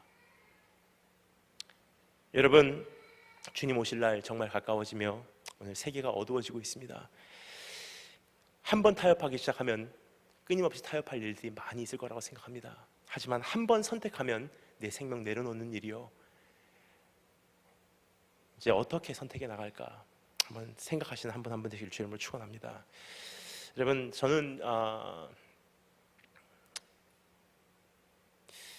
중학교 1학년 때 예수님 만나고 고3까지 6년 동안을 주님을 사랑하며 달려오면서 한 가지 이제 제가 생각한 것이 있다면, 제가 주님을 사랑했던 방법을 7가지로 이렇게 정리를 할 수 있다고 생각합니다. 그렇게 해야지 복 받으니까 한 거 아니에요. 단지 제가 주님을 너무 사랑하다 보니까 내가 학생으로서 드릴 게 없더라고요. 돈을 드리겠습니까? 제가 뭘 드리겠습니까? 생명 드리겠습니다 해도 좀 구체적으로 뭘 드리고 싶은지를 제가 한번 생각을 해야만 했습니다. 그래서 가만히 졸업할 때 보니까 제가 7가지 방법을 주님 앞에 드렸더라고요. 그 7가지 잠시 말씀드리도록 하겠습니다. 이게 결국은 학교 신문사에 출판이 됐어요. 학교에 이제 졸업한 졸업생들을 이제 학교 신문사에서 와서 졸업하는 후배들에게 좀 좋은 말 좀 남겨달래요. 친구들에게 물어봤습니다. 너희들 무슨 말 남길래? 그러니까 친구들도 쓸데없는 말을 남기더라고요. 나를 닮지 말아라, 아니면 좋은 대학 가라, 열심히 공부해라. 저도 고민을 했어요. 무슨 말 남길까? 아무리 생각해도 좋은 말을 남길 수가 없어서 가만히 생각하다 보니 하나님께서 저의 마음에 한 가지 주세요. 네가 6년 동안 중학교 1학년 때 예수님 만나고 고3까지 6년 동안 네가 나를 사랑해온 그 모습을 남기고 가라. 가만히 생각하니까 7가지 방법이 생각이 되더라고요. 다니엘이즘, 다니엘의 7가지 법칙입니다. 첫 번째 법칙, 나는 절대로 알코올을 입에다 대지 않겠습니다. 두 번째 법칙, 나는 절대로 담배를 입에다 대지 않겠습니다. 여러분, 그렇게 해야지 복받고 그렇게 안 하면 벌받으니까 한 거 아닙니다. 단지 제가 주님을 사랑하기 때문에 어떻게 사랑해드릴까 하다가 제가 주님을 사랑하는 표현이었을 뿐입니다. 세 번째 법칙, 나는 절대로 결혼 전에 관계를 갖지 않겠습니다. 네 번째, 나는 절대로 주일에는 성수주일 생명 걸고 지켜내겠습니다. 다섯 번째, sugar free, caffeine free, 설탕 먹지 않고 카페인 마시지 않겠습니다. 이건 지금도 매일같이 끊임없이 어기고 있습니다.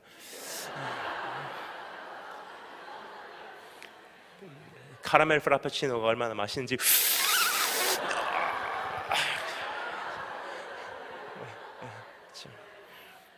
카페인 차지, 슈거 차지. 여섯 번째 법칙, Don't blame others, but do what you have to do. 다른 사람 탓하지 말고 내가 할 일은 내가 그냥 알아서 하겠습니다. 일곱 번째 법칙, 머리를 항상 단정하게. 그런 이유가 있어요. 머리를 그냥 단정하게 하고 싶어서 한 것이 아닙니다. 왜 그러냐면, 여러분, 그 당시에 그 힙합이 유행했습니다. 힙합인데 뭐 굉장히 머리가 다양하더라고요. 특별히 외국인 학교였기 때문에 복장 자유예요. 헤어스타일 자유예요. 학생들이 학교에 오는데 이것은 상상을 초월하는 헤어스타일을 가지고 와요. 그런데 저는 이런 생각을 했어요. 복음의 수용력을 위해서는 내가 헤어스타일을 어떻게 해야 될까? 그래서 여러분, 모범생에게는 다가갈 수 있는 헤어스타일인데 불량배들에게 못 다가가는 헤어스타일은 이미 내 안에서 복음이 편협됐다는 뜻입니다. 불량배들에게는 다가가는 헤어스타일인데 학교에서 용납되지 않는 헤어스타일은 영광되지 않는다는 거예요. 그래서 생각을 했어요. 모든 사람에게, be all things for all people, 모든 사람들에게 내가 다가갈 수 있는 최소 공배수의 헤어스타일은 뭘까?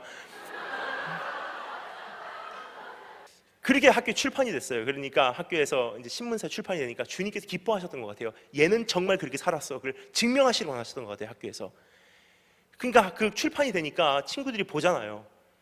근데 그때 마침 저희들이 중국 북경으로 수학여행을 갔습니다. 수학여행을 갔는데 그냥 수학여행 갔다 오면 의미가 없으니까 보다 의미 있는 수학여행 하자고 저희 학교에서 이제 콘서트를 준비해서 갔어요. 그래서 공연을 하는 거예요. 중국에서 만리장성, 천안문 광장, 뭐 자금성 그런 데서 이제 공연을 합니다. 중국집 아닙니다. 이건 중국의 지명이에요. 뭐 자금성, 만리장성, 뭐 천안문 광장 거기서 공연을 하는 거예요. 근데 저희 선생님이 굉장히 능력 있으신 분이니까 NYU 나오신 분이시거든요. 중국 정부에다 전화를 해서 정식으로 거기다 공연을 만드신 거예요. 그러니까 월요일부터 토요일까지 저희 졸업반이 이제 합창단으로 구성되었고 가서 공연을 합니다. 월요일부터 토요일까지 모든 공연 다 마쳤어요. 성공적으로 마치고 저희들이 토요일날 저녁에 Hard Rock Cafe 베이징이라는 프랜차이즈 음식점으로 밥을 먹으러 갔어요. 마지막 아프터 파티예요. 파티를 하는데 얼마나 행복합니까? 내일은 일요일 자유시간, 월요일 일본으로 돌아가요.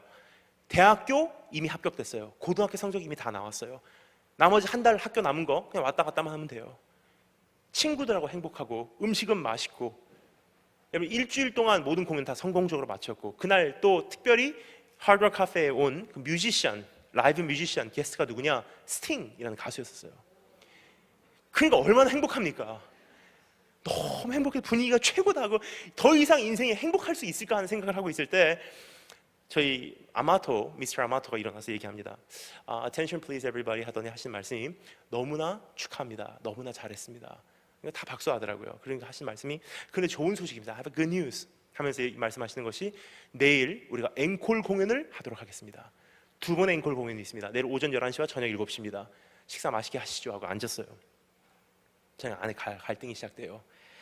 가만히 있습니다. 솔직히 여러분 그 학교에서 그 선생님에게 제일 사랑을 받는 학생이 저하고 제 여동생이었거든요. 저희들 선생님을 굉장히 좋아했어요. 근데 그 선생님한테 이제 미움받으면 어떻게 할까?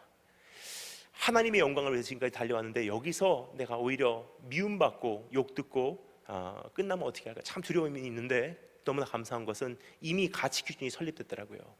이렇게 기도했습니다. 내가 하나님께 좋게 하랴 사람에게 좋게 하랴. 내가 인정을 못 받아도 내가 사람에게 좋게 하는 것이었다면 내가 하나님의 종이 아니더니 차라리 지킬 것을 지키자 하고 일어나서 제가 선생님께 나갔어요. Mr. Amato 그러니까 선생님께서 what?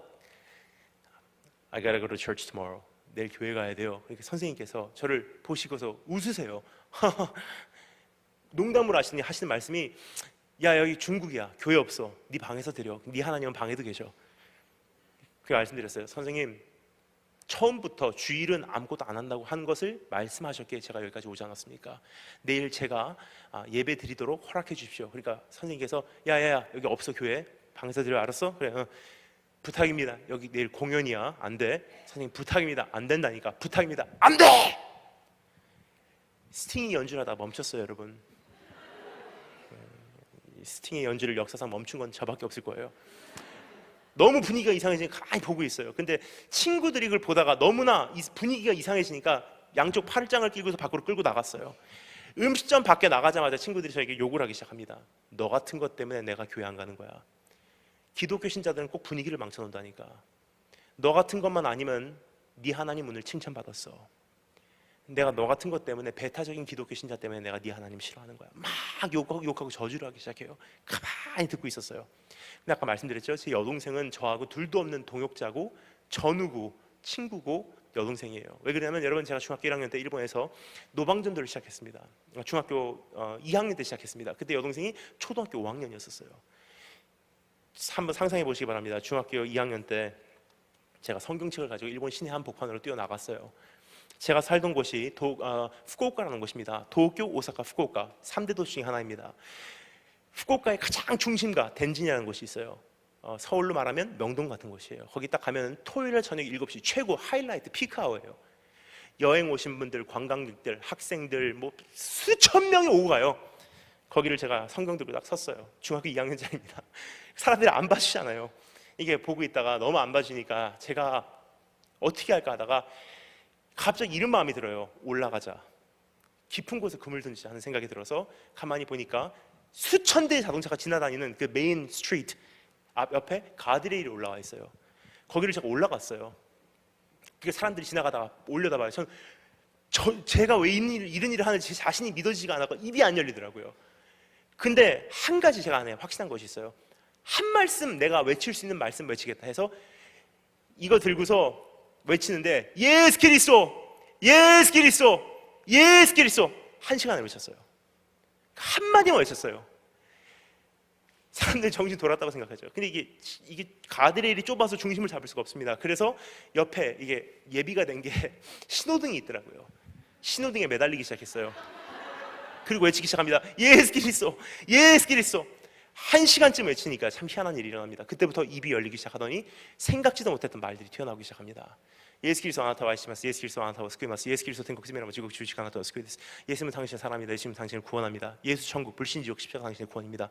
거기 빨간 옷 입은 아가씨, 아무리 빨간 옷 입어도 우리가 천국 갈 수 없습니다. 하지만 예수 그리스도의 보혈로 우리는 용서받을 수 있습니다. 거기 자전거 타고 가는 아가씨, 자전거 타고도 천국까지 못 갑니다. 하지만 예수 그리스도 믿으면 우리는 구원열차 올라타고도 하늘 날아가죠. 빵빵. 외치기 시작해요. 그렇게 하니까 여동생은 밑에서 전도지 뿌리고 있어요. 초등학교 5학년이었어요. 여러분, 중학교 2학년 때부터 고3까지 그렇게 갔어요. 5년을. 하나님 들으세요. 한 번도 안 쉬었어요. 천둥치고 번개치고 그 태풍 부는 날 지켰어요. 그 땅 뭔지 아십니까? 후쿠오카 땅에 얼마나 훌륭한 목사님, 선교사님들 많습니까? 중학교 2학년인 저, 초등학교 5학년인 여동생에게 그 중심 한가운데를 맡기셨다는 것이 얼마나 감사했던지. 어머니께서 저에게 항상 이렇게 말씀하셨던 것이 있어요. 그게 뭐냐면, 이 세상에 참 열정 있는 사람들이 많다. 이 세상에 정말 선교한다고 붕붕 뛰고 있는 사람들이 많다. 이 세상에 정말 박사학위 있는 사람들도 많다. 근데 한 가지 하면 된다. 너는 네가 잘하던 못하던 무디던 네가 모자라건 너는 한 가지만 해. 항상 그곳에 지키는 사람 되면 돼. 주님께서 찾으실 때 항상 available, 그냥 거기 있는 사람 되면 돼. 그러니까 정말 쉬고 싶을 때도 있었는데 말한 거는 지켜야 되니까 여동생 데리고 토요일 저녁이면 나가요. 여러분, 솔직히 이게 간증이라서 그렇지 정말 힘든 날들도 있었어요. 한 번은요, 제가 이렇게 외치고 있는데 어머니께서 저희가 노방전도하는 거 보시러 그날따라 오셨어요. 이렇게 숨어서 보시는데 그 당시 뭐 하고 있었냐면요, 저는 외치고 있는데 여동생이 전도지 뿌리고 있었어요. 근데 일본 청년 한 명이 지나가다가 전도지 받고서 여동생 눈앞에서 찍고서 그걸 얼굴에다 뿌리고 갔어요. 어머니께서 그걸 보고서 눈에 불이 튀는데 가서 때려주고 싶더래요. 근데 그 다음에 여동생이 뭘 했냐에 따라서 어머니 마음이 그 사람을 중보하기 시작합니다. 여동생이 앉아서 일본 성도들이 헌금해서 산 조그만 전도지잖아요. 그거 다 조각조각 모았어요. 여동생이 무서우니까, 오빠는 외치고 있으니까 무서우니까 한쪽 구석에 가서 여동생이 그거 쥐고서 그 사람 기도해요. 어머니께서 보시고 회개하시고 이러 지나가는 그 일본 청년을 위해서 기도하시더라고요. 저는 확신합니다. 여러분, 노방전도는 무지한 전도 방법이에요. 이거 갖고 누가 믿겠습니까? 솔직히. 근데 한 가지 확신합니다. 개인 전도는 한 사람을 살리지만 노방전도는 한 도성을 살립니다. 하나님의 자녀들이 거기서 핍박받고 있는 그 모습을 보고 너희들이 그토록 사랑하면 이 도성 살려줄게.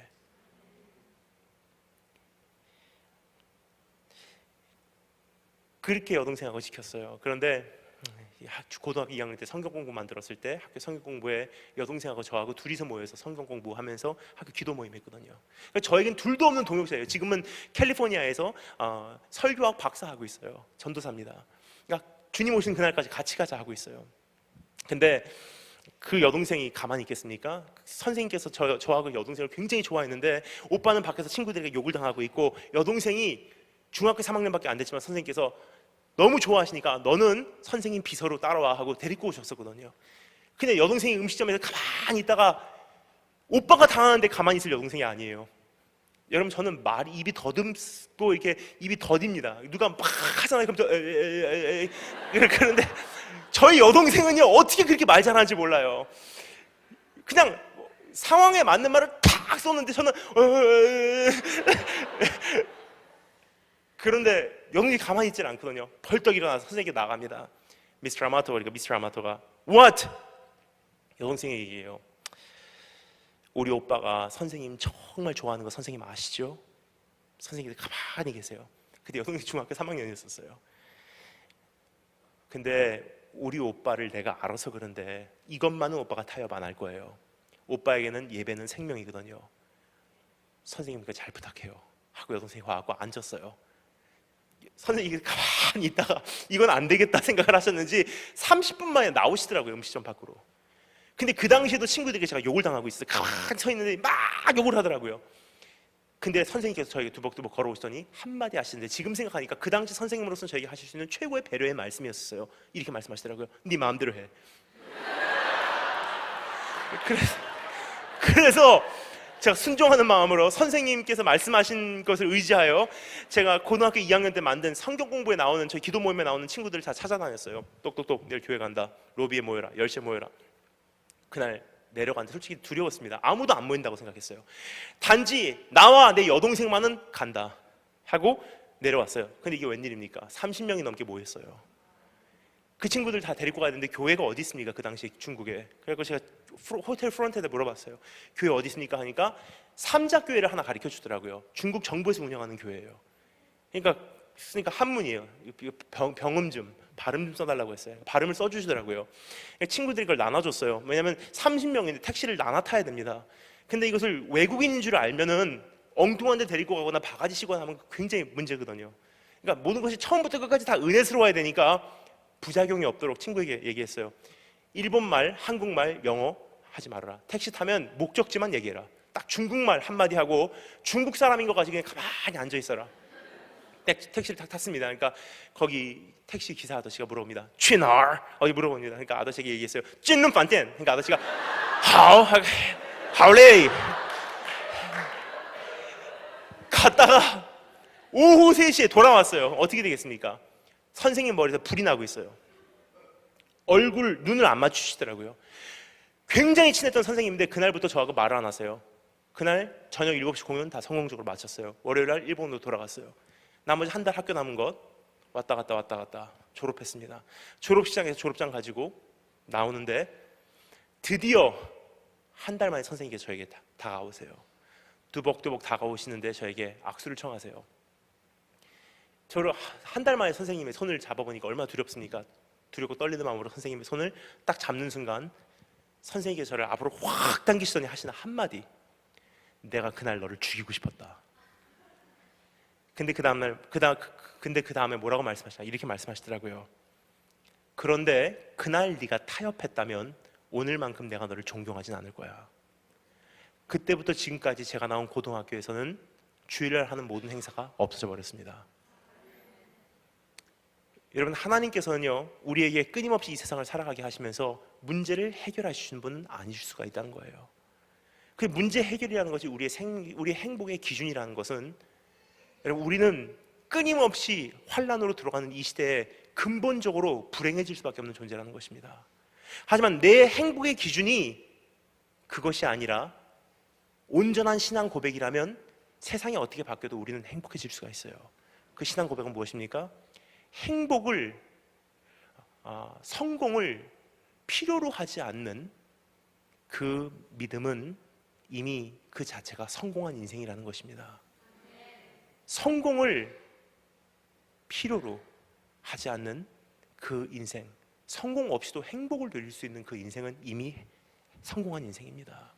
어떻게 그 행복을 누릴 수 있죠? 한 가지예요.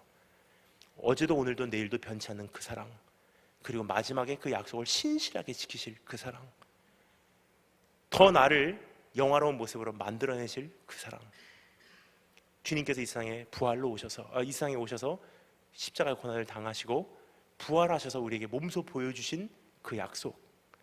여러분, 그 예수 그리스도의 부활을 오늘 바라보시면 이 능력이 나의 능력이 될 수 있다는 것입니다. 여러분, 재작년에 부활절쯤에 되어서 타임즈 매거진에 이런 기사가 났습니다. 예수 그리스도의 부활이 아마 사실이었을 것이다. 다시 한번 말씀드립니다. 이게 타임즈에 나온 그 잡지에 나온 아티클이에요. 그리스도 예수의 부활은 아마 사실이었을 것이다. 왠지 아십니까? 몇 가지 이유를 거기서 얘기하더라고요. 왜 그러냐? 이론적으로 봐도 이것이 사실일 수밖에 없다는 것입니다. 왜 그렇습니까? 예수 그리스도가 부활한 사실을 증명해내는 것보다도 수도 없이 많은 사람들이 예수 그리스도가 부활한 사실을 보았는데 그것을 다 부정하는 것이 더 어렵다는 거예요. 예수 그리스도가 부활을 했기에 그것을 전제로 지난 2000년 동안 수도 없이 많은 사람들이 생명을 아깝지 않게 버렸는데 왜 버렸는지 그것을 다 부정하는 것이 부활하신 것을 증명하기보다 더 어렵다는 것입니다. 그럼 논리적으로 뭐죠? 이론적으로 예수님 진짜 부활하셨어요. 부활하셨다는 건 무엇입니까? 첫 열매이기에 너희들도 이렇게 부활한다.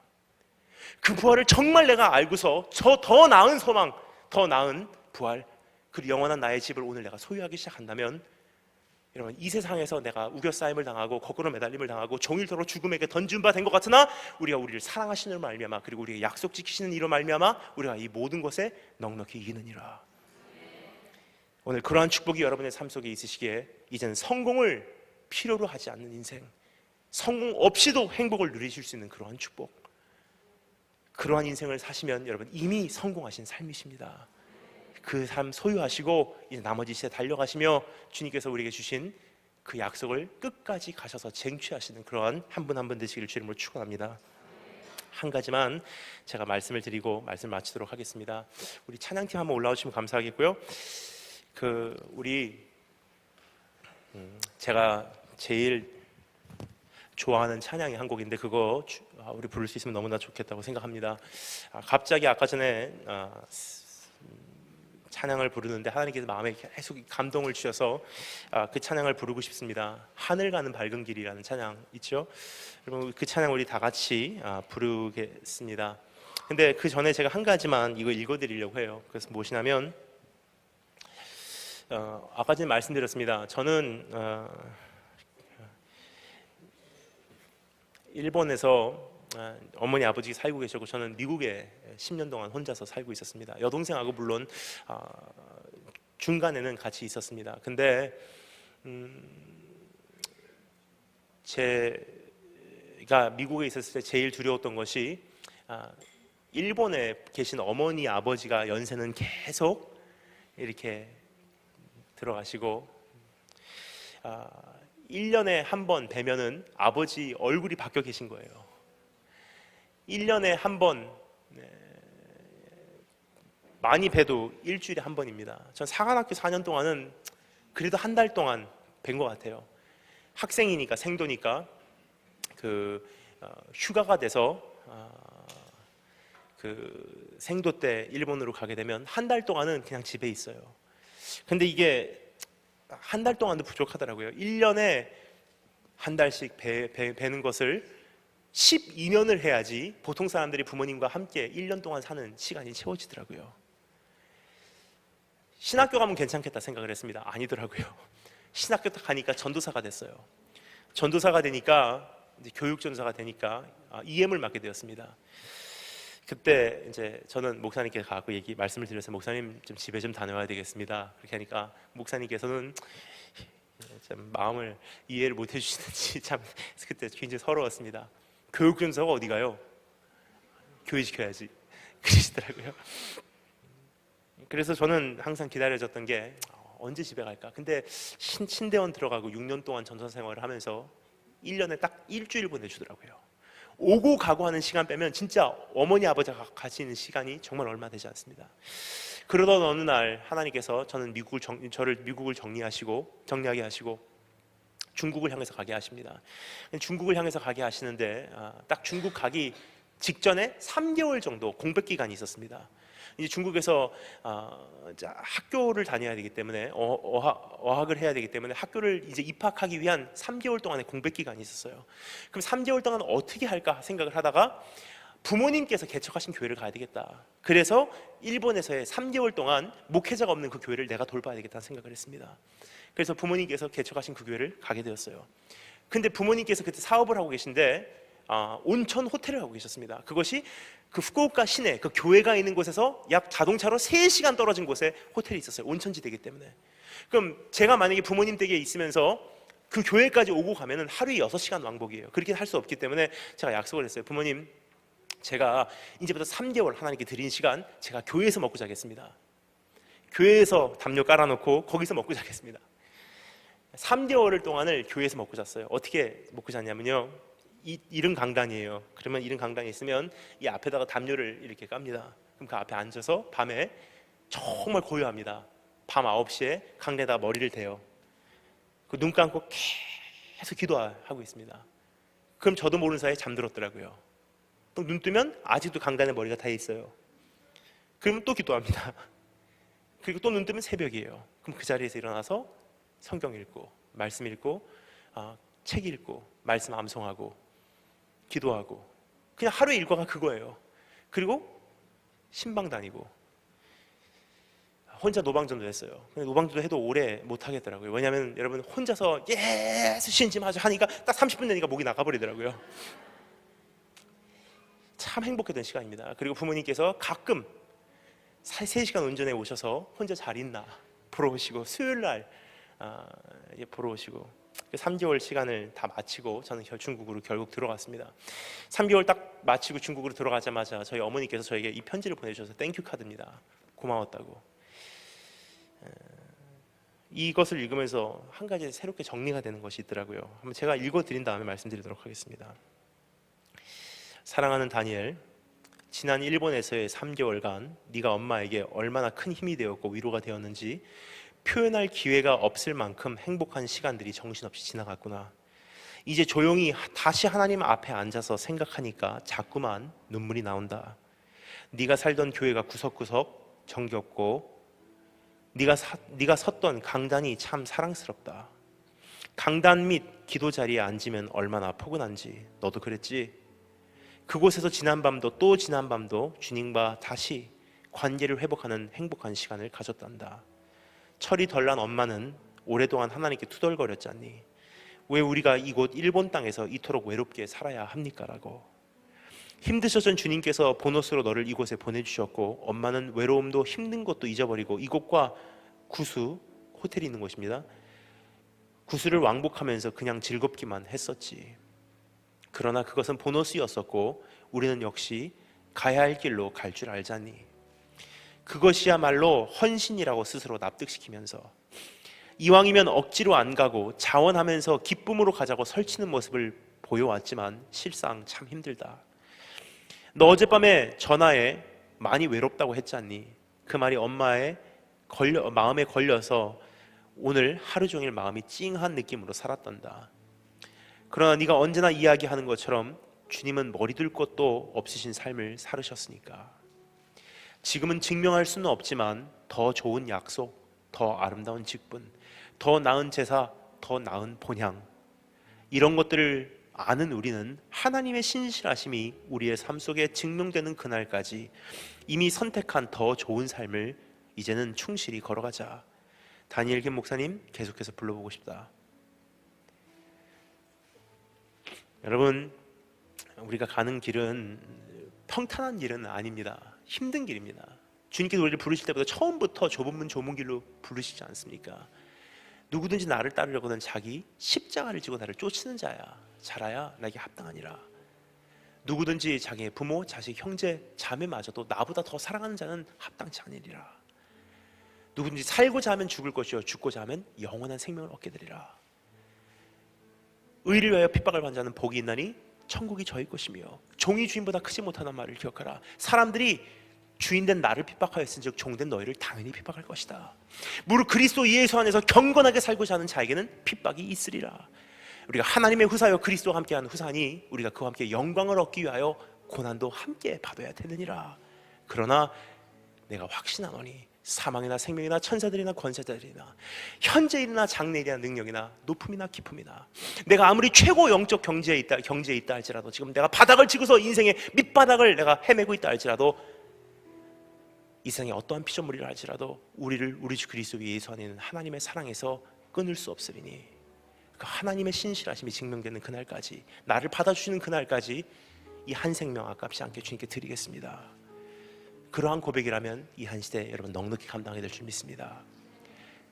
환경, 현실 나를 만족시키지 못합니다. 하지만 오늘 그것을 능가하시기 바랍니다. 성공을 필요로 하지 않는 그거 없이도 행복할 수 있는 인생을 선택하신 그 믿음, 이미 성공하신 삶입니다. 오늘 이 찬양 부르시면서 우리가 이렇게 고백했으면 좋겠습니다. 나는 끊임없는 고통과 고민과 눈물의 여정을 건다 할지라도 하나님 괜찮습니다. 지금까지 기도 응답이 돼야지 저는 행복한 줄 알았습니다. 지금까지 다 해결돼야지 행복한 줄 알았습니다. 하지만 오늘 알겠습니다. 이제는 그것이 나의 행복의 기준이 될 수 없다는 것. 그래서 내가 한 가지 확신합니다. 그리고 그것으로 기뻐하겠습니다. 내가 이 갈 길 다 간 후에 내가 그 나라 들어갈 때 나는 아무 공로 없어도 하늘나라 계신, 영광나라 계신 임금, 나의 주님, 나의 예수님, 그분께서 나를 친히 맞아주시리니 내가 그날까지 달려가겠습니다. 우리 다 같이 찬양하겠습니다.